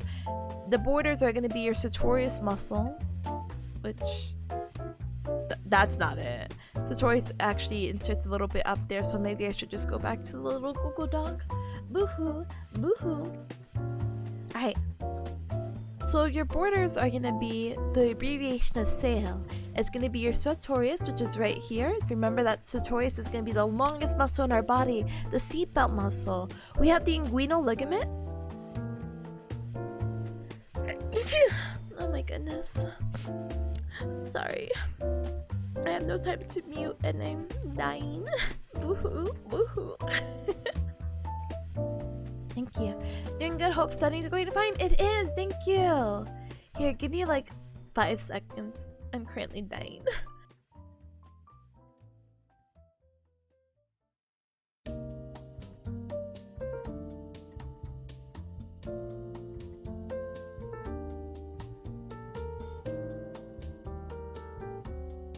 Thank you, Atomic. I'm sorry, I feel like I sound so nasally after I sneeze too, so it's like, hello everyone, my name is Tipper. I don't think that's nasally anymore, but you know. I apologize in advance. Anyway, so we have the inguinal ligament. I don't know why they made it look more like muscle. I want to show you inguinal ligament, but I also don't want to run into a cadaver, so... Other tab, let's go! The other issue with the inguinal ligament is that because it's so close to genitalia, I always like run into like some genitalia and I'm like, maybe not show that on stream. Alright, so inguinal ligament is just this. It's just a ligament that runs across like this. That's going to be your border because then you see the sartorius muscle right there. And then the adductor longus, which is right here because that should be the brevis, it's going to be the border. So dun dun dun dun dun dun dun. So there's a lot of extra information in here that he doesn't really want me to know, but I still put it in here because it might make sense and help orientate some of my other classmates. But he just wants us to know the borders and the contents of what's in that femoral triangle, so we can use this mnemonic of naval. Naval sounds like navy, and you know the navy sails their boats, so it's all coming together. So nerve, artery, vein, empty space, which is just the femoral canal, and lymph nodes, which is important for, well, your health. How to explain lymph nodes? Lymph nodes sometimes get swollen. Lymph nodes is for health. Lymph nodes is what? Yeah, it's just a part of the immune system. And you have lymph nodes everywhere kind of throughout your body, but specifically you also have some here. You can also use this drawing right here to see. We have this in the same order. We have the femoral nerve, so the N in the navel, artery, vein, empty space, and then lymph nodes. Ooh, somewhere in here. He doesn't want us to know. The truth is out there. No, it's a lot of information. Look, we're on page 8 out of 31. Kind of stinky, you know? So let's talk about scenarios. Oh, well, let's actually talk about the importance, because again, not that he wants us to know this, but because it's very fun information to kind of share with you, Cubs. Clinical importance about this is that basically in this femoral triangle, because as you see, all this cool stuff is in here, where you can actually feel your pulse through the femoral triangle. But you can also check your pulse in different ways as well. You can check your pulse in the what do they call it, antecubital fossa, your elbow armpit area. That's a fancy name for that. And you can also check your pulse by your thumb. They also call that the radial pulse. So there's multiple ways in your body that you can check for your pulse. A lot of people end up opting for the one on your thumb because it's a little less evasive, and also it's just, I don't know, I feel like a lot of people even like in TV shows will use it. Like you put the 2 fingers right underneath your wrist and on your thumb side, and you're like, can you feel it? And you start counting to 30 seconds. You try to get someone's heart rate going. If you really wanted to check your pulse and all that, feel free to do it for 30 seconds and then times the amount by 2, and ta-da! That's going to be your beats per minute. It's a little inaccurate because it's not for the full minute, but whatever.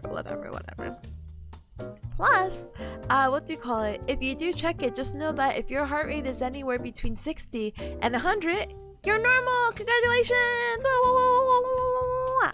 Okay, I'm so sorry. Anyway, let's continue on, okay? I'm gonna go over a few, and then after that I will politely BRB, just because your girl drank too much water. Anyway, so he kind of gave us a scenario. You're a medical professional now. Congratulations, cuz. Welcome to the team. If a doctor says you have a nerve supply compression in the posterior lower leg superficial compartment, what actions are missing and what action would be worked on to strengthen these muscles?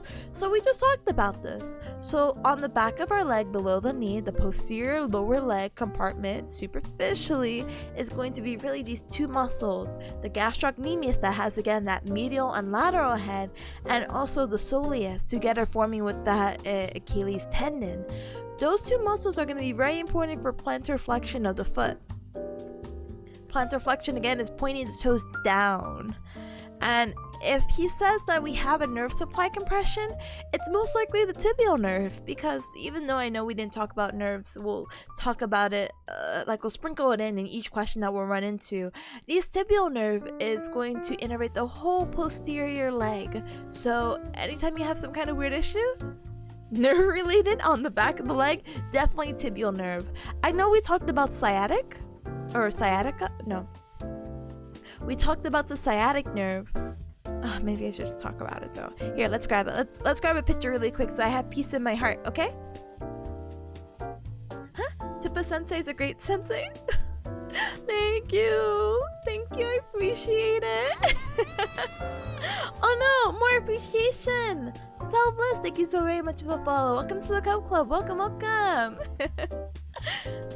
Let's see. Posterior leg. Thanks for letting me lurk while I learned about the leg. Wait, was I supposed to not let you lurk? Get out of here. No, you're more than welcome to lurk. Thank you so much for stopping by and feeling free to learn about the leg. Anything you could be doing now and you want to learn the leg with me? So sweet. But yeah, no problem. So I'm trying to find a good nerve picture to show you, Cubs, so again I can find peace in my heart knowing that I did something and I wasn't just spewing out information. Best leg teacher ever. Thank you. But here. I wish there was a simplified version so I could show you without being super complicated and doesn't have a genital. Why do all these anatomy pictures always have a male genitalia? I'm gonna get into trouble on Twitch for that. I think this one's good. So, this is a picture of the posterior thigh, okay? And so what's gonna happen from here is that I told you we have the sciatic nerve. The sciatic nerve is gonna run under the piriformis, hence that whole piriformis syndrome and all that jazz. And later, eventually, it's gonna split into two things: the tibial nerve, which we just said is gonna innervate the whole entire posterior thigh, and also go off to the side laterally to become the common fibular nerve. The really cool thing about the word "common" in anatomy is that it means that it's gonna split off again. So the common fibular is gonna split to both deep and superficial. Rip! Hi Rip! Hi! Welcome! How is Dokami? How's everything? How are you not dead? Welcome! Let me give you a shout out. Welcome! You were playing Fortnite? Oh wait. Was that the time we were playing Fortnite? Did you play the new season is basically what I was gonna ask, but I think the new season started 2 days ago and we were both busy. Oh my goodness. Because I was gonna be like, how's the new season? Oh geez, I am dead, but I can't miss another tip of stream. No, go rest and relax, or let this study stream put you to sleep.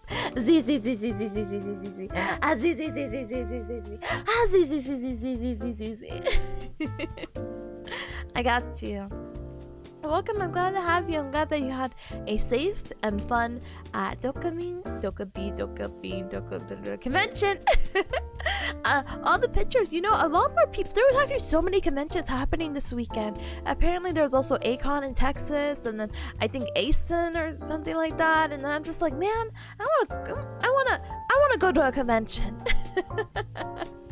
Magnolia, super fun. You look super cute in all your cosplay. I hope you sold lots of rip skip stickers. I met really cool people, and if you've met any uncool people, let me know and I'll fight them. Okay? Okay.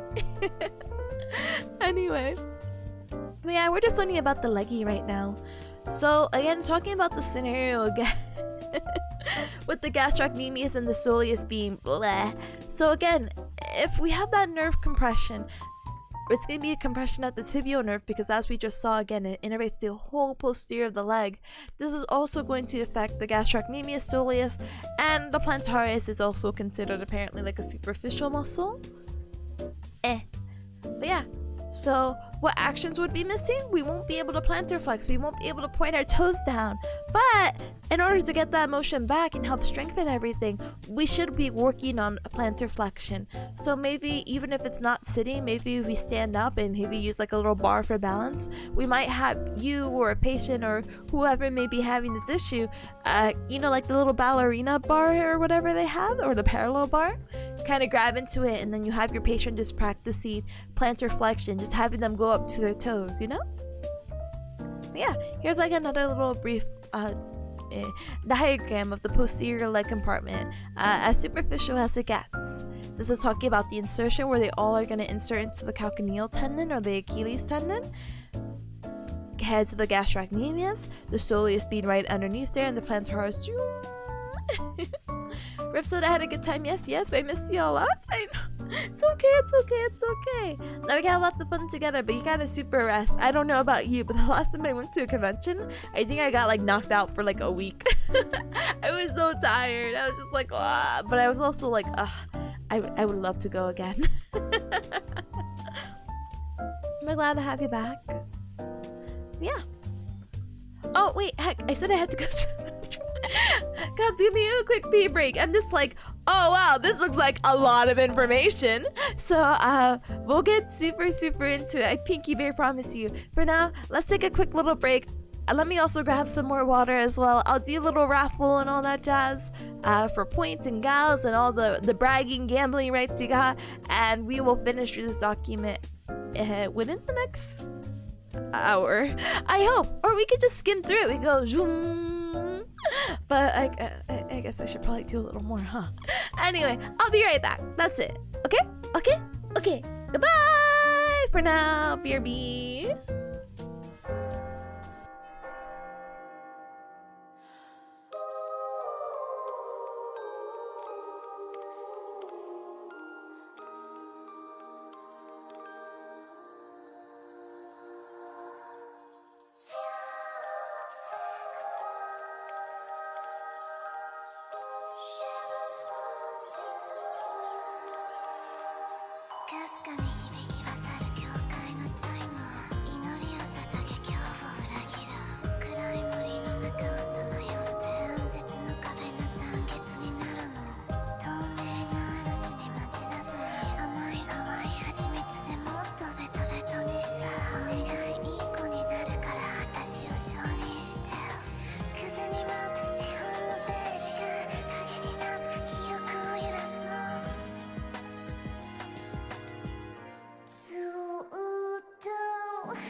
What do you mean? What do you mean?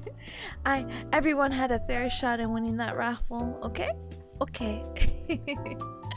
Anyway, I am back. Welcome back, every cub. If you took a break as well, make sure to stand up and stretch because you know that's super important because you don't want to get blood clots or pressure ulcers. Let's go! Let's go, no pressure ulcers or blood clots. Let's go! Stand up and stretch, let's go! Alright, let's get back into it, okay? So the next thing we need to know is to know the muscles innervated by nerves of the leg and their actions. So we talked briefly about the sciatic nerve, so let's kind of break it down and check the other nerves of the leg. Thankfully it's not too much, but it's still something we need to kind of just go over and review, okay? So the first one is going to be the femoral nerve. The femoral nerve is going to run right underneath here. The femoral, again, relating to the femur, which is our bone right here, femur bone. And it's going to innervate all the muscles in the front. So, excuse me. We didn't talk about the psoas major, unfortunately, or the iliacus, but we talked about the sartorius and all the quad muscles.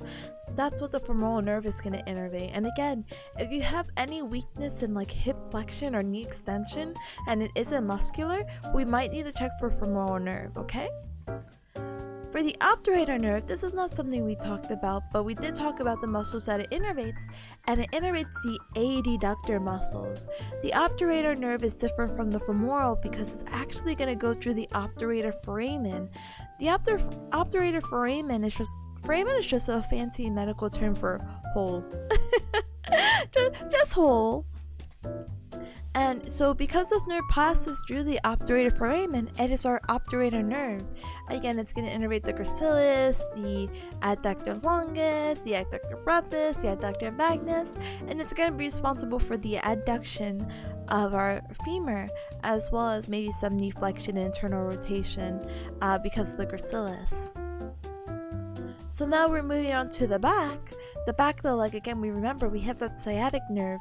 That sciatic nerve is going to split off into both the, the tibial nerve and the common peroneal nerve. The common peroneal nerve from there is going to split off to the deep and superficial fibular, which is something I can talk to you about. I have no idea what's not necessarily written. That's okay. So, the tibial nerve, again, all the back of the leg, and it's going to help with that knee flexion and hip extension, some internal rotation, external rotation, and adduction of the leg. So the common fibular nerve, again, goes to deep fibular, which is going to innervate all the anterior compartment muscles. So we have like the tibialis anterior and any of our extensor muscles, so like extensor digitorum longus or extensor, extensor hallucis longus. While the superficial is going to innervate the side muscles, so our fibularis or the peroneal muscles such as the longus, the brevis, or the tertius. Yep. From there, we're gonna move on to our next question. So what area of the femur is most likely to be injured or most susceptible to fracture? So I don't know if you cubs are familiar with hip fractures. I hope you're not, but I think it might be like a generic like old lady disease, you know, not disease, disorder. Like, you know, old lady falls and she's like, my hip, I hurt my hip, I broke my hip, you know. So if she broke her hip, she most likely broke her part of her femur. More specifically, she probably broke the neck of her femur. So this head right here goes into the fossa of the hip. So I don't know if I have a good picture.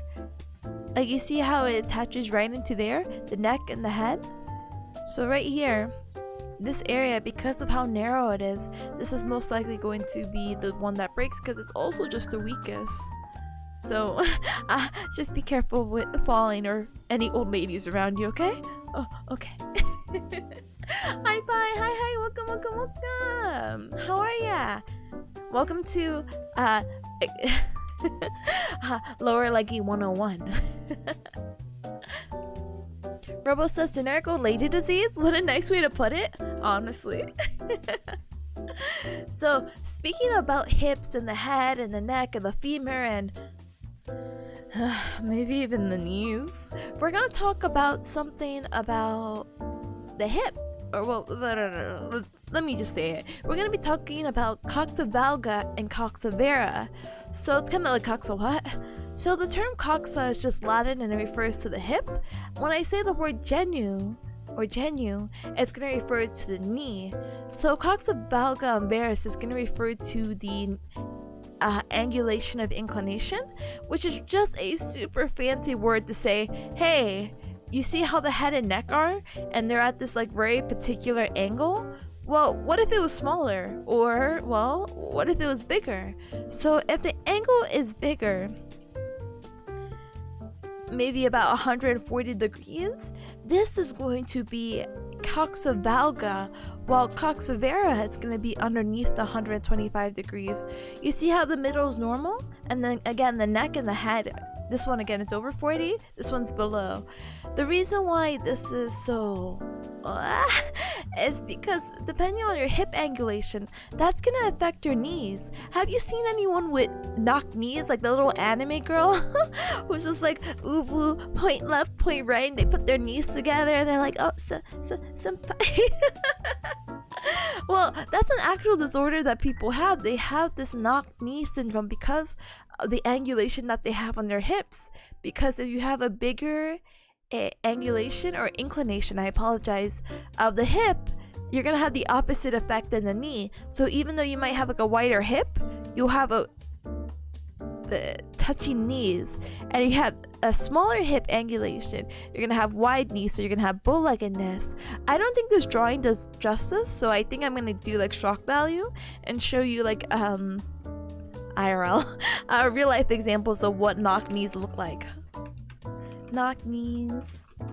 Study stream, let's go, we're going. I'm actually getting a lot done, so I'm super happy about that, but still kind of let's see, knock knees and bow leg knees. I need an example of both so I can show you cubs. I want it all. Oh heck yeah, let's go. I found the perfect one. A knee tuber? Coxa vera sounds like a VTuber name. A neat. Rip. It sounds like a really cool name, like futuristic, coming from the future. From the past. No, sorry, wait, that doesn't make sense. Anyway, hi Daragon, hi, welcome. Alright, so let me show you a real life example of knock knees and bow legs. So, knock knees right here, literally as it sounds, the knees are knocking together, the knees are touching. While bow-leggedness is that the legs are kind of away from each other. My nemesis, the old coxa genuver. Oh no, I'm sorry. Are you saying that you have bow-leggedness? But yeah, serious thing, honestly. It's something that definitely I'm sure can be fixed, but I am not sure of the means at this time. So that's a quick summary of what all of this is saying, but let's talk about this a little bit more in depth and let's kind of go through the thing. So again, coxa valga and coxa vera is referring to the angle of inclination of the neck and the head of the femur. Normal inclination should be about 125, but you have a range from 126 to 139 because no human being is perfect, you know?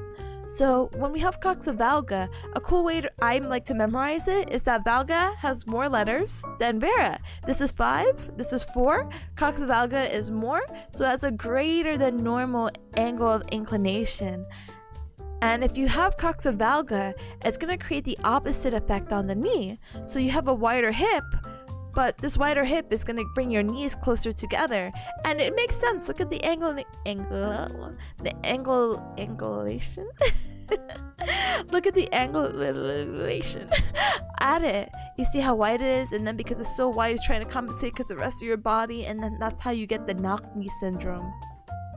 So the opposite will be for the coxa vera.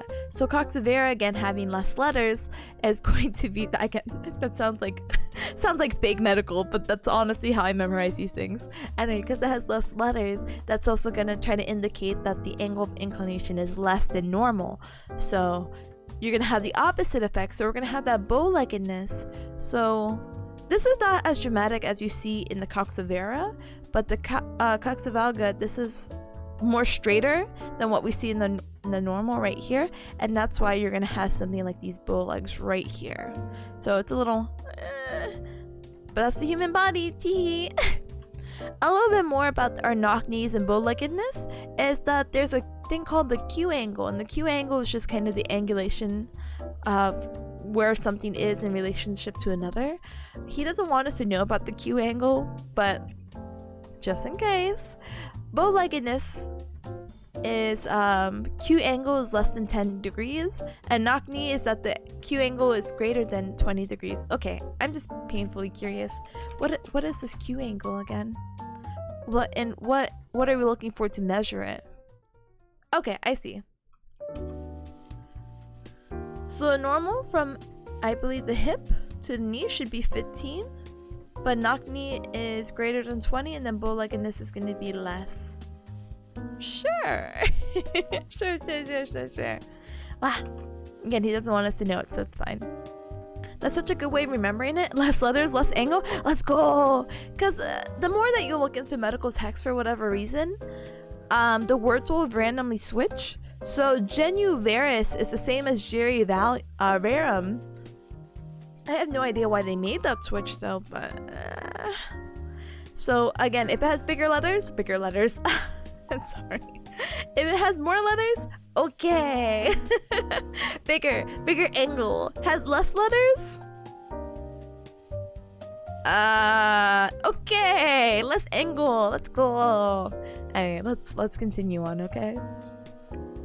This is such a concept that I had to drill in my head because for whatever reason I just wasn't getting it.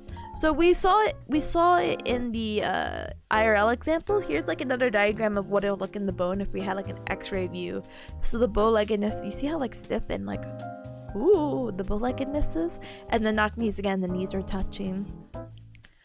We talked about the pes anserinus, but for anyone coming in again, when we're reviewing over the muscles, the pes anserinus is just a really fancy word for a fancy attachment site of some muscle tendons on the medial aspect of the knee.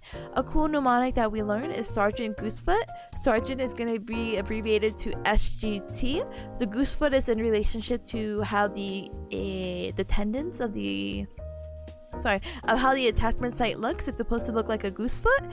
If you see a cadaver, there was like one body in my class that had a really good like goosefoot looking thing. I feel like all the other drawings don't really do it justice, but like this over here is supposed to look like a goosefoot because of its 3 attachments. And again, the sergeant is going to stand for our sartorius muscle, our gracilis muscle, and our semitendinosus, okay? He wants us to know about the piriformis. Again, I've emphasized the importance of the piriformis because of how the sciatic nerve runs under it, but we can go over the OINAs, so the origin, insertion, action, or innervation. Oh, what? The action and innervations of it. Sure. Hi, Baz. Hi. Welcome. Dead? Why are you dead? What happened? You don't like to be reminded of all the muscles and all the cool things you had to learn? Huh? Either way, welcome. So the piriformis, the origin or the proximal attachment, is going to be the anterior surface of the sacrum. The sacrum is going to be that big bone right here, and then right underneath is going to be the coccyx. This is when people say the tailbone. That is what they're referencing to. But right above it, again, is our sacrum, and it's going to also originate from the sacrotuberous ligament. Sacrotuberous ligament is a ligament that we have that goes to the ischiotuberosity and the sacrum. I don't think you can see it here, it overlaps, and its insertion or the distal attachment is going to be the upper border, so right up here, of the greater trochanter of the femur. The action, again, all these muscles right back here, especially with our gemellus sandwich, are all going to externally rotate. And the really cool thing about the piriformis plus the gemellus sandwich is that the nerves, it's not like, oh, tibia nerve, femoral nerve, or whatever. These muscles have designated nerves that are self-titled, self-named. Basically, the nerve to the piriformis is nerve to piriformis. The nerve to the superior gemellus is nerve to superior gemellus. And the list kind of goes on down the sandwich. And I think even the quadratus femoris is also nerve to quadratus femoris. I'm gonna lay down for a bit. Have a good rest of the study. Thank you, Atomic. Please take care, okay? Rest super well. Thank you for stopping by, okay? Goodbye and have a good z. Rebel says, I never knew it was called knock knee in English. We just say cow legs? What? Do cows have like knock knees? Now I have to go look at a cow. Cow legs. Oh, I guess. I guess I see it. I just feel so bad if you just tell someone like, hey, you have cow legs, and it's like, what? Man, I hate this. Why? What am I seeing? Anyway, so no more cow legs, okay? So So now we need to know the nerves of the lower leg and the actions that it supplies. So now that we're done with the piriformis again, summary: origins from the sacrum, inserts to the greater trochanter, nerve innervation, nerve to piriformis, and that its action again is going to help with the external rotation of the hip. So again, bring your knees out if you're sitting, kind of do like that, like gamer pose. No, like wide leg, and that's gonna be externally rotating the hip as well. So now we need to know the nerves of the lower leg and what action it supplies. So we had talked about the whole front and back of the leg, and for whatever reason, again, the superficial and deep peroneal weren't written there. So we had already talked about this, but reiteration and repetition is super key to learning stuff. So let's talk about it again. So for the anterior lower leg, we're going to have the superficial peroneal nerve and the deep peroneal nerve, which is again going to be two nerves that are going to come from the common peroneal, which we can see right here. Again, peroneal, fibular, whatever term you use, it's the same thing. They just go by two names, so I apologize if I randomly like switch in between. So the superficial peroneal nerve, it starts with an S, right? So that's going to indicate, has a very fun way to memorize, that if it starts with an S, it's going to innervate the side muscles, and we know our side muscles are going to be, drumroll, lateral muscles. So the fibularis, longus, brevis, and I believe tertius, maybe? I have to double check with that. Those are all going to be innervated by the superficial peroneal nerve, and if you have any issues with that, that nerve is going to help innervate plantar flexion, so the toes down, and eversion, so the pinky toes going away from the midline. Deep peroneal, again, is going to innervate the anterior leg compartment. The anterior leg compartment, again, is going to be responsible for dorsiflexion, so your toes coming up, and inversion, so bringing your big toe in, bringing the foot in, kind of like doing that cup and swoopy motion. And those are going to innervate, or the muscles involved are going to be like the tibialis anterior, extensor hallucis longus, extensor digitorum longus, and then extensor digitorum brevis. For the lower leg, we talked about this, that the whole thing is innervated by the tibial nerve. All that's going to be relation to the plantar flexion done by your gastroc and plantaris. We had the flexion and internal rotation of the knee. This also helps with the flexion of some of your toes. Not some of your toes, all your toes. Big toe included. And inversion because of the tibialis posterior. So ta-da! So really, a thing that's still kind of new to me and what I'm trying to understand is that nerves are cool and stuff, right? You have mixed nerves, you have motor nerves, but you also have sensory nerves. These sensory nerves are literally just responsible for feeling sensation. So if I don't know, hopefully you're not allergic to cats, but hey, let's say that your beautiful baby girl, baby boy cat was being super loving, or even your dog, I guess, and they rubbed up against your leg. The sensation of their fur is responsible for one of these many nerves that are in your leg. So let's kind of go through them. They're color coded, so it's pretty nice. So your saphenous nerve is going to be responsible for giving cutaneous or sensory information to your medial leg. We could see it in purple right here. It goes underneath the knee, good chunk of the medial leg, and if we flip the body around, we could also see it right here. There's going to be two sural nerves. There's going to be a lateral sural and a sural. Sorry, I didn't know how to transition that wording for whatever reason. My bad. So sural, the difference between lateral sural and sural, other than the direction, is that lateral sural is going to come from that common fibular nerve that we were talking about, and the sural nerve is going to be coming from the tibial area and common peroneal. I wish I could show you. Oh my goodness. There was a good diagram that I had saw that there's a medial and lateral cutaneous sural nerve that formed to be the sural nerve, but in this diagram they only want you to show lateral sural and sural. So many surals. Anyway, the point is, lateral sural is going to innervate the lateral area, so out to the side, so by your pinky toe side, right here on the top half, and also the top half behind as well, so this light blue color, while the sural nerve is going to be getting basically the bulk of the back of the leg, so right here. Coming back anteriorly or to the front, the superficial fibular nerve is going to innervate the bottom half of the front of the foot and a little bit to the side as well, a little bit lateral, along with the lateral sural in the back. Now here's a really key thing you need to, well, you don't need to know it, but I'm sure it's going to be some weird trick question that my professor will ask, even though he's not purposely tricky, it's still kind of Oh, by the way, sorry, another nerve. Medial calcaneal innervates the calcaneal area. Calcaneal is just another fancy word for the heel bone. But here's the trick question. You see this little spot right here? This little triangle between the first and second toe in the front? That's going to be innervated by deep fibular nerve.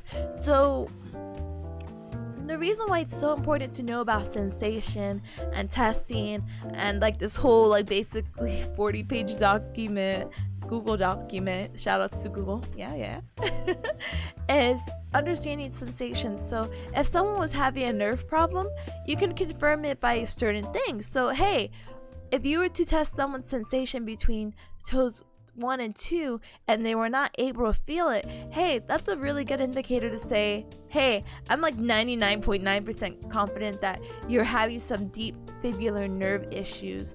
And if that's the case, then their deep fibular nerve is not going to be working, so maybe they're having some trouble doing the actions of the front of the foot. Because remember, the front of the foot, not the front of the foot, well, yeah, but front of the leg, like the tibialis anterior and our extensor muscles for the toes are going to be affected, so they're having trouble with that and they don't feel sensation between that toe 1 and 2, then hey, guess what, deep fibular nerve is going to be the case, and that's why it's important to be able to know these.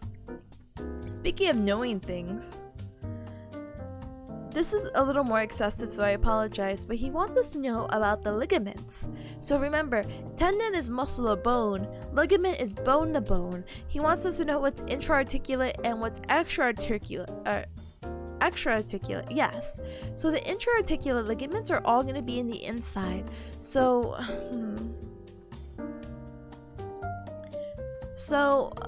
this won't be as fun, but it's much funner than reading through a list.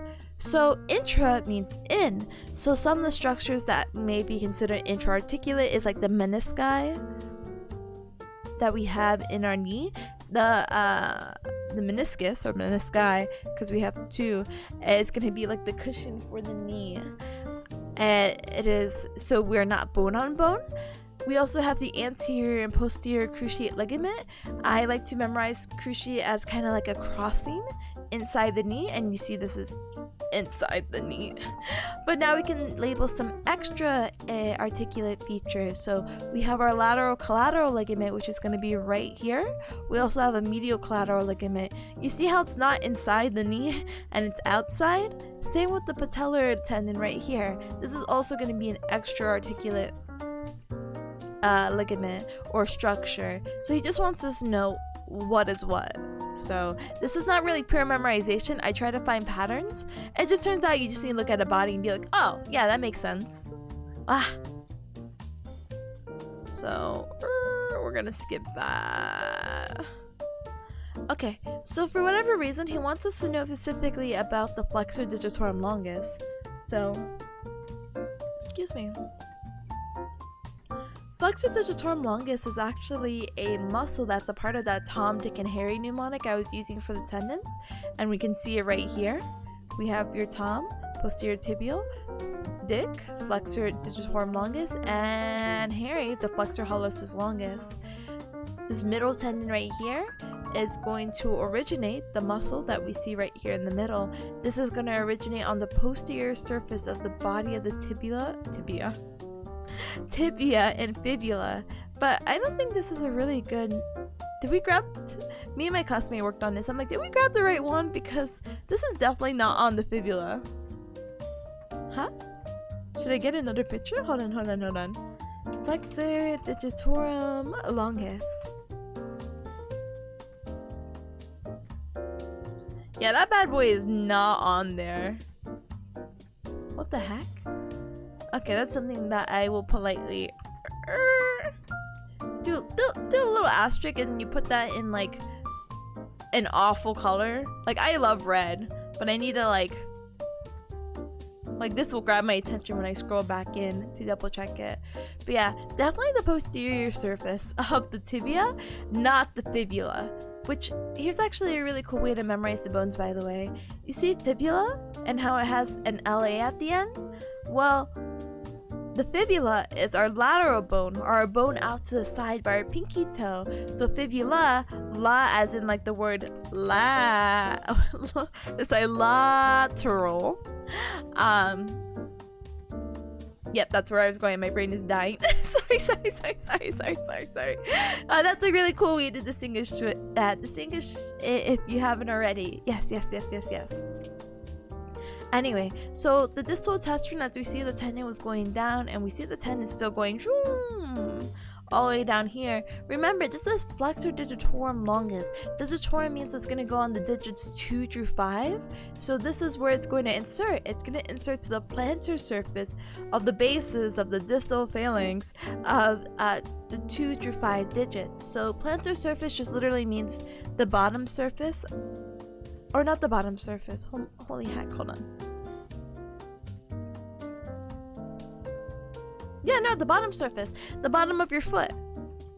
That's a plantar, because the opposite is the dorsal, which that sounds a little bit confusing, but I promise it does make sense. The dorsal of your foot, which normally means back in anatomy or in medical terms, it's actually the top of your foot, and the plantar is going to be at the bottom. Hence, again, that silly thing I was saying earlier about wanting to plant your feet. The actions, again, are going to be to flex the toes.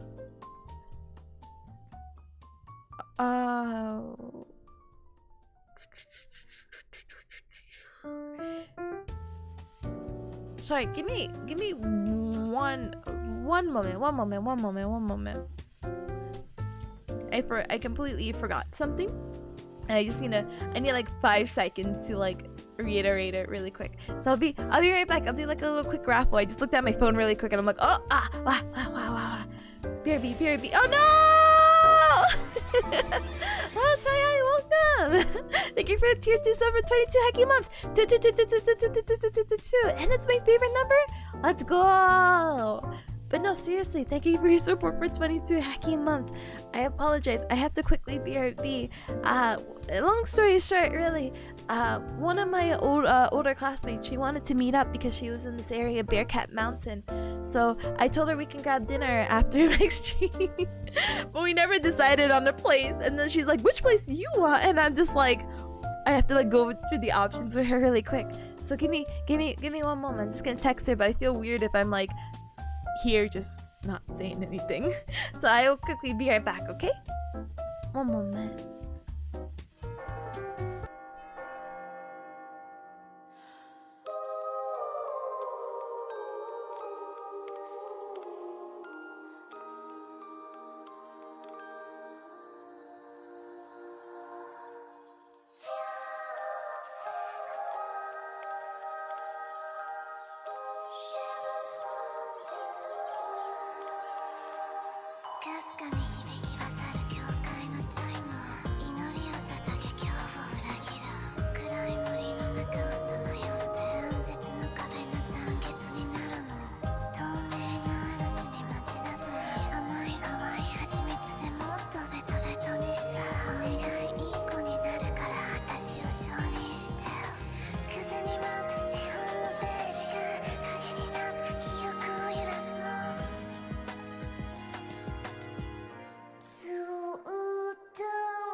Okay.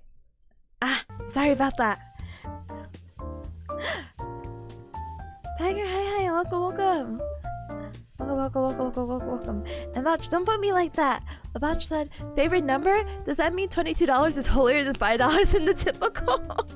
I love my holy amount of $5. 22 is just the day I was born. I don't know, don't put me up like that. And it's not fair. There's not a lot of numbers that go into 22. 1, 11, 22. Oh. But $5 is just so easy. It's like a fun little gift. It's like, hey, you want something? I'm like, yeah, $5. That was a really short BRB. It was. I just ate my mic. I had to text again my classmate, so I was just like, I feel weird if I was doing it like on stream. I don't know, because sometimes I'm one of those like weirdos who will like read out a message when I type it. I'll be like, yeah, that sounds great. And I'm just like, wait, let me not put my business out there. Politely puts business out there anyway. Anyway, so I guess I have to speedrun this. What? We're trying to decide on a place right now to eat, and she's like, which one do you want to try? Anything you want. Yeah, no, I had to text her back. I have to not read the message out loud though. I'm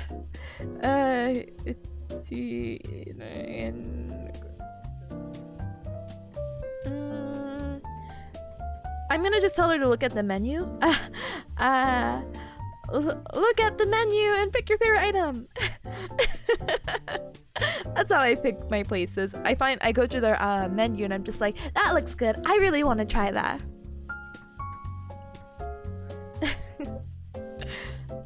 She's honestly so sweet. Like, again, we haven't been classmates for like over like a year and whatnot, but anytime she stops by in the area, she's always just like, hey Tippa, you wanna hang out? And I'm like, Yeah, I don't know. I've never really had that experience in my like undergrad, you know? Like someone wants to still hang out with me after we graduate. What? Don't even talk to me about high school. No, I'm just kidding. Just kidding. Anyway, you can always mute if you're unsure. That's true. But I feel weird for anyone who like stops in and it's just like she's not saying anything. So big heck. Anyway, I'll keep my phone on me. Anyway, so sciatic nerve. Or no, flexor digitorum longus. Again, we're not sure about this attachment, but we know where it distally attaches because again it's going to attach on the toes to help flex them. The action is going to be, well, flexion, and because it's on the back of the leg, it's going to do tibial nerve as its innervation. So da-da!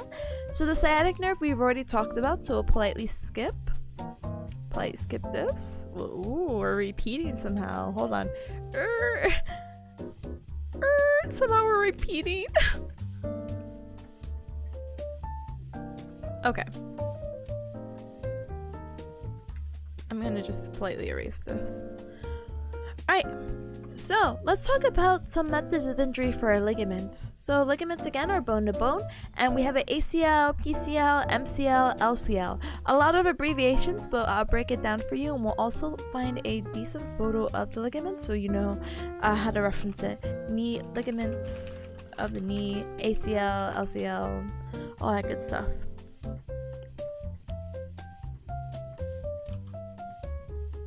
Can we make it smaller? Can I put it off to the side? Hello? No! Alright, can I bring this up? Perfect, so now we have it side by side, so this is actually pretty cute.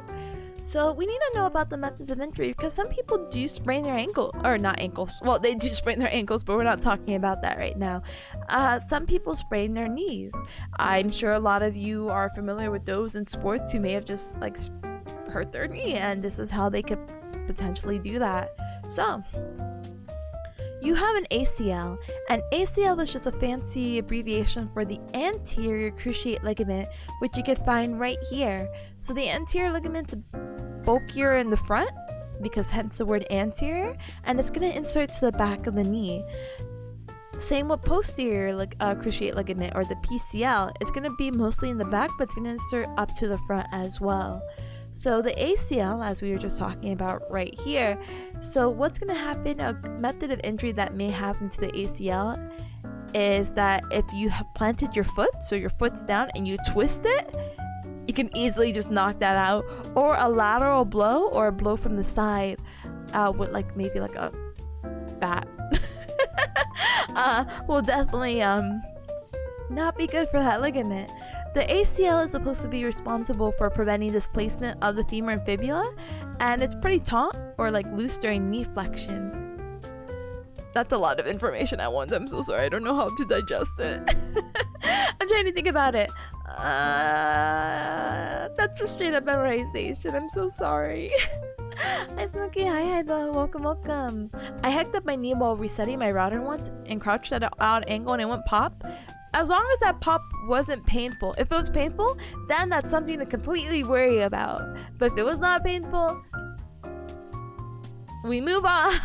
That goes with anything, by the way. Because a lot of people are like, oh, my body pops a lot. And it's like, well, was it a painful pop? No? Okay. But I'm only a bearcat student, so what do I know? Anyway. The PCL, your posterior cruciate ligament, is going to help prevention. Let me actually just break it down. Maybe there's a possible way to break it down. So the ACL, going way back, so pretty much it prevents your knee from going any further, your leg from going any further, your femur.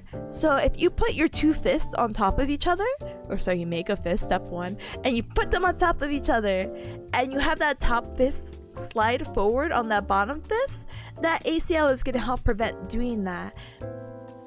The PCL is going to prevent displacement. So if you have that top fist again and you bring it back, that ligament's going to help stop that kind of motion, because there's more ligaments than what this picture lets on, but your knee is still just like two bones hoping on a prayer. So that's why you see it's very easy, or you hear a lot of people who have like these knee ligament displacements or injuries or whatnot. So PCL can also be injured by anterior forces of the knee. So even though it prevents your knee from going back, like I said with the little fist example, the fist sliding back, if you just have a really strong anterior force or a force pushing it, it's just gonna break. It's just a ligament, you know? They're strong, but sometimes the other things are just stronger, you know? So we have MCL, which is going to help prevent valgus forces, which is just another fancy word for lateral force. So the MCL is right here. This is now not the cruciate ligament, but the collateral ligament. And the collateral ligament is off to the side. I kind of used a really funny example with my classmates. About what do you call it, like, oh, you know, when someone asks for collateral, they're trying to make it balanced and yada yada yada yada yada yada. I'm like, okay. They're like, okay, and I'm like, okay.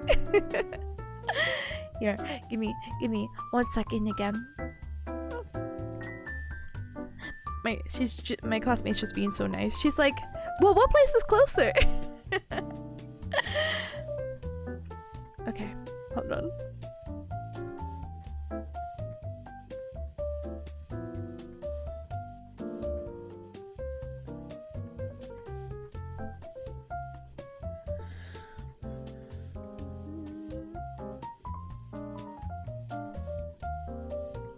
Okay, see? Alright, so MCL, valgus force, and then LCL is going to be your lateral collateral ligament, and that's going to prevent knee varus. So, oh, sorry, let's actually break this down. So we talked about, I'm going to write it out too. So we talked about valgus being, yes, sorry, greater than 125 degrees with the angulation, right? But we're talking about the knee, so if you have valgus, you have valgum because of knock knees.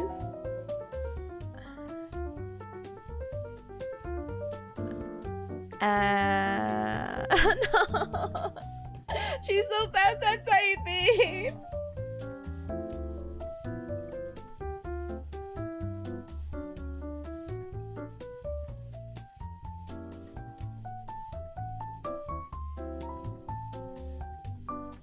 Sorry.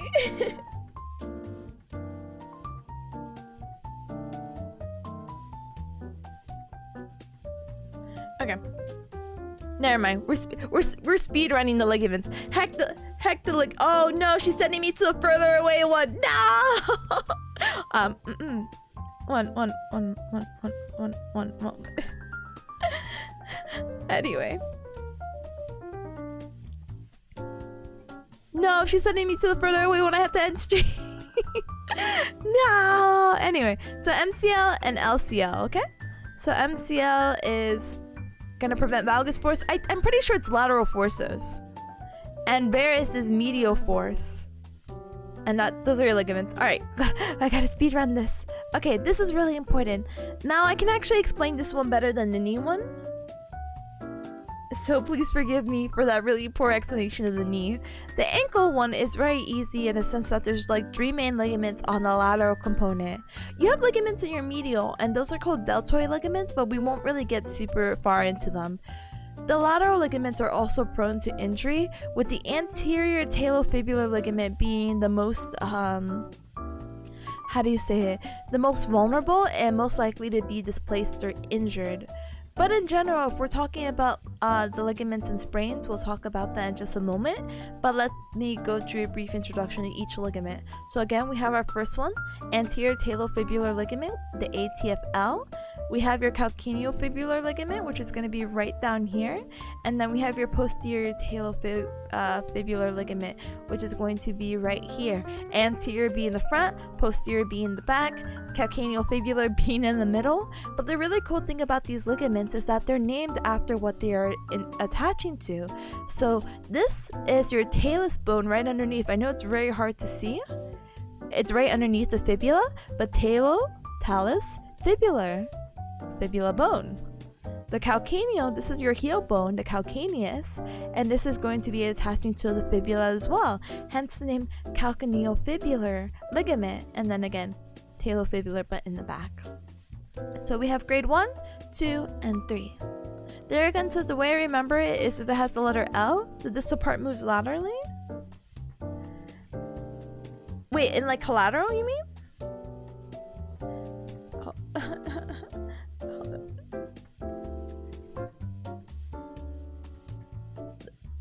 I guess actually, yeah, because collateral has the L's in it, and then you could be like, ah, L, lateral. Yeah. But yeah, so going back to ankle ligaments, so grade 1 is basically you have stretching small tears. Grade 1 is like baby stuff, like, oh, you hurt yourself? Okay. These stretching small tears will pretty much include the posterior. Oh no, not the posterior, anterior. I'm gonna politely fix this on my group study guide. This is definitely the anterior side. This is literally just a zoom in. It is my dumb baby brain. So grade 1 is gonna be stretching small tears that include the anterior talofibular and the calcaneofibular ligament. So we see right here, we see it kind of affected in these pictures. So the ATFL, CFL right here getting affected. Grade 2 is going to be large but incomplete tears that include, again, the ATFL, again that's abbreviation, and involve a little bit more of the CFL. But then grade 3 is a complete tear that affects all of them. So we have the anterior ligament that's affected, the posterior, and our CFL. So that's grade 1, 2, and 3. And that kind of reinforces the idea of why the talofibular ligament gets affected the most, is because it's most injured during this grading process. We do a lot of our force, when we walk forward. We don't really walk backwards a lot. Hence the reason why the ATFL gets injured the most, because when we walk forward or move forward, because that's just what we do for the majority of our daily lives, that is why that ligament's the most involved. Alright, move over here. What other thing is super fun to talk about, but I can't talk about right now because I have to go meet up, and she picked the further location. Alright, there again says for valgus and varus. Oh, the way I remember is that if it has the letter L, the distal part moves lateral. You are a lifesaver. You are an absolute lifesaver. Savior. You saved my life. Oh my goodness. I'm putting that in big bold letters. I'm putting that in red. I also have to fix this. I owe you my life. Thank you. Oh my goodness. Sorry, me and my classmate had done this earlier today, and we were like, we hope this is right, and we're like, yep, but we were also like brain dead towards the end of it, so it is what it is. You can tell what part they did and what part I did because I have to format this stuff, but I appreciate their help so much. I give them a big kiss to hand me if I could. Alright. So I think one of the big things that I can talk about that is pretty new to me and somehow we can try to figure out how to break down is about the foot. The foot is something I've been trying to avoid this whole time, but it is okay. He, as in my professor, wants us to know the innervation of the foot and basically know, hey, what innervates the medial plantar nerves and what does the medial plantar nerve innervate and what does the lateral plantar nerve innervate. So this is how we're gonna do it. If I can memorize these 4 and find a really cool pattern for these, then all of these can absolutely heck off, because my exam for this is on, well, I have one exam Wednesday, but I think this particular exam is on Thursday, but the Wednesday one takes precedence because A, it's sooner, and B, it's a little bit of a harder subject, which I hope to do a study stream again tomorrow, so I force myself to study because it's pathophysiology and it's kind of wacky.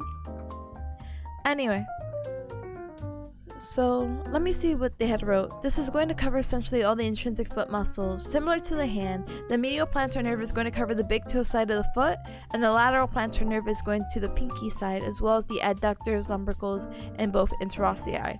My classmate is a lifesaver. Everyone's so nice. So if this is the case, again, the medial is going to innervate the medial side, and that makes sense. So we have your flexor digitorum brevis, which is not here. There's the flexor digitorum longus. Well, if we see these tendons here, this might most likely be the flexor digitorum brevis, we have your abductor hallucis. The abductor muscles are going to be the most lateral, so out to the side here. And we also have an abductor digiti minimi, but again, we're just focusing on what is innervated by the medial plantar nerve. Then we have the flexor hallucis brevis, which should also be here, but I don't think it's labeled. It's also just a small muscle, and we know it's going to go to the big toe because the term hallucis. And then first lumbrical is going to be in between, I believe, the digits, or I mean, it is going to be between the digits of the toes, but in between the tendons of the flexor digitorum, and it's going to innervate the first one because it goes, I think, 1, 2, 3, and 4. It's in these little web spaces that you see in between the toes.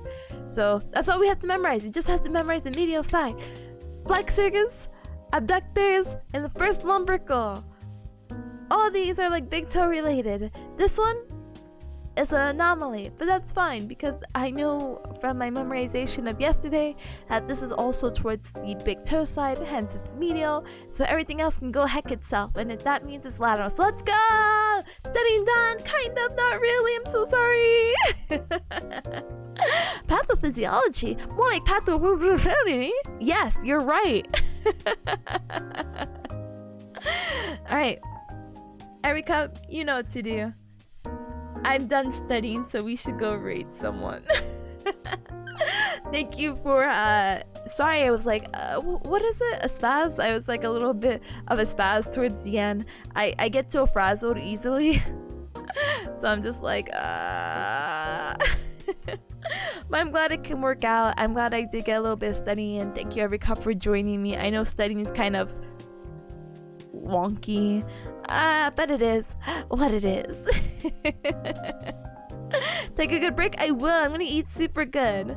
I told my classmate she got to choose between 2 different things, and she picked a place I haven't been to in a very long time just because of its distance, but it's pretty good food, so I'm super excited to just eat. I'm a big foodie at heart. I'm super excited. Thank you for the stream tip. Good luck and hope you guys have a great time. Same. But yeah, I think I know who to raid too. This is gonna be the perfect opportunity. So we're gonna be raiding 2 Waffles. You might have seen them before in the chat as well. Their name is on Twitch Waffles, or I guess I should probably ask their preferred name. I'm pretty sure it's Waffles. They're streaming right now Super Mario Maker 2 Yoshi's Island. I again am not that well versed in Mario games, but Mario games pretty chill. We're sharing the same chill vibe from studying to Super Mario World 2 Yoshi Island. So let's do this. So if you're new here, feel free to join the Discord. I make the announcements on when I go live, and today is supposed to be anime night. I think I will make it before anime night. I think I will. I think I will. I might be a little late. I'll make a little cute announcement if I'm gonna be late. We should be watching more Spy Family and Full Metal Alchemist. Heck. I have a Twitter. I'm gonna make an official pin post hopefully soon. That won't just be my schedule, but if it is, heck.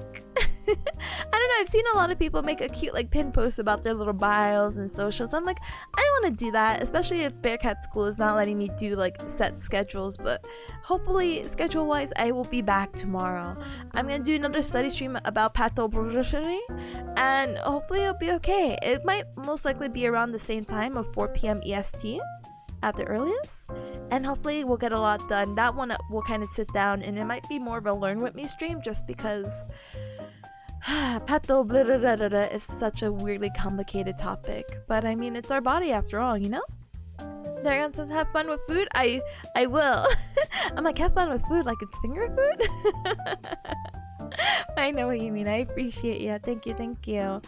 For now, I have all those other wacky socials. Right now on YouTube, I have all my previous VODs uploaded. So right now, it should be some of the previous Fortnite games. It should be Yakuza, which is going to be uploaded every Friday. I think I have like 3 or 4 more Fridays, and then that Yakuza series ends, even though I know some of you cubs have definitely already seen the ending live. But just letting you know, scheduled videos, yada yada yada yada yada, formalities, and then my TikTok is dead. But I still advertise it, so it's okay. Anyway, let's go get our raid message going. Let's raid into Waffles. So if you're not subscribed, feel free to use the tip, sorry, not the tip account. I mean, you can still use the tip account. I won't stop you. But if you want a little icon, feel free to use the berry emoji with the Gao Gao raid. And if you are subscribed, feel free to use the tip account with the Gao Gao raid, okay? Hopefully see you cubs again tomorrow at 4 p.m. EST for more studying of Path blah blah blah blah. And please have a good rest of your night. Lots of love, okay? Bye bye bye bye bye bye bye bye bye bye bye bye bye bye. Drop the beat.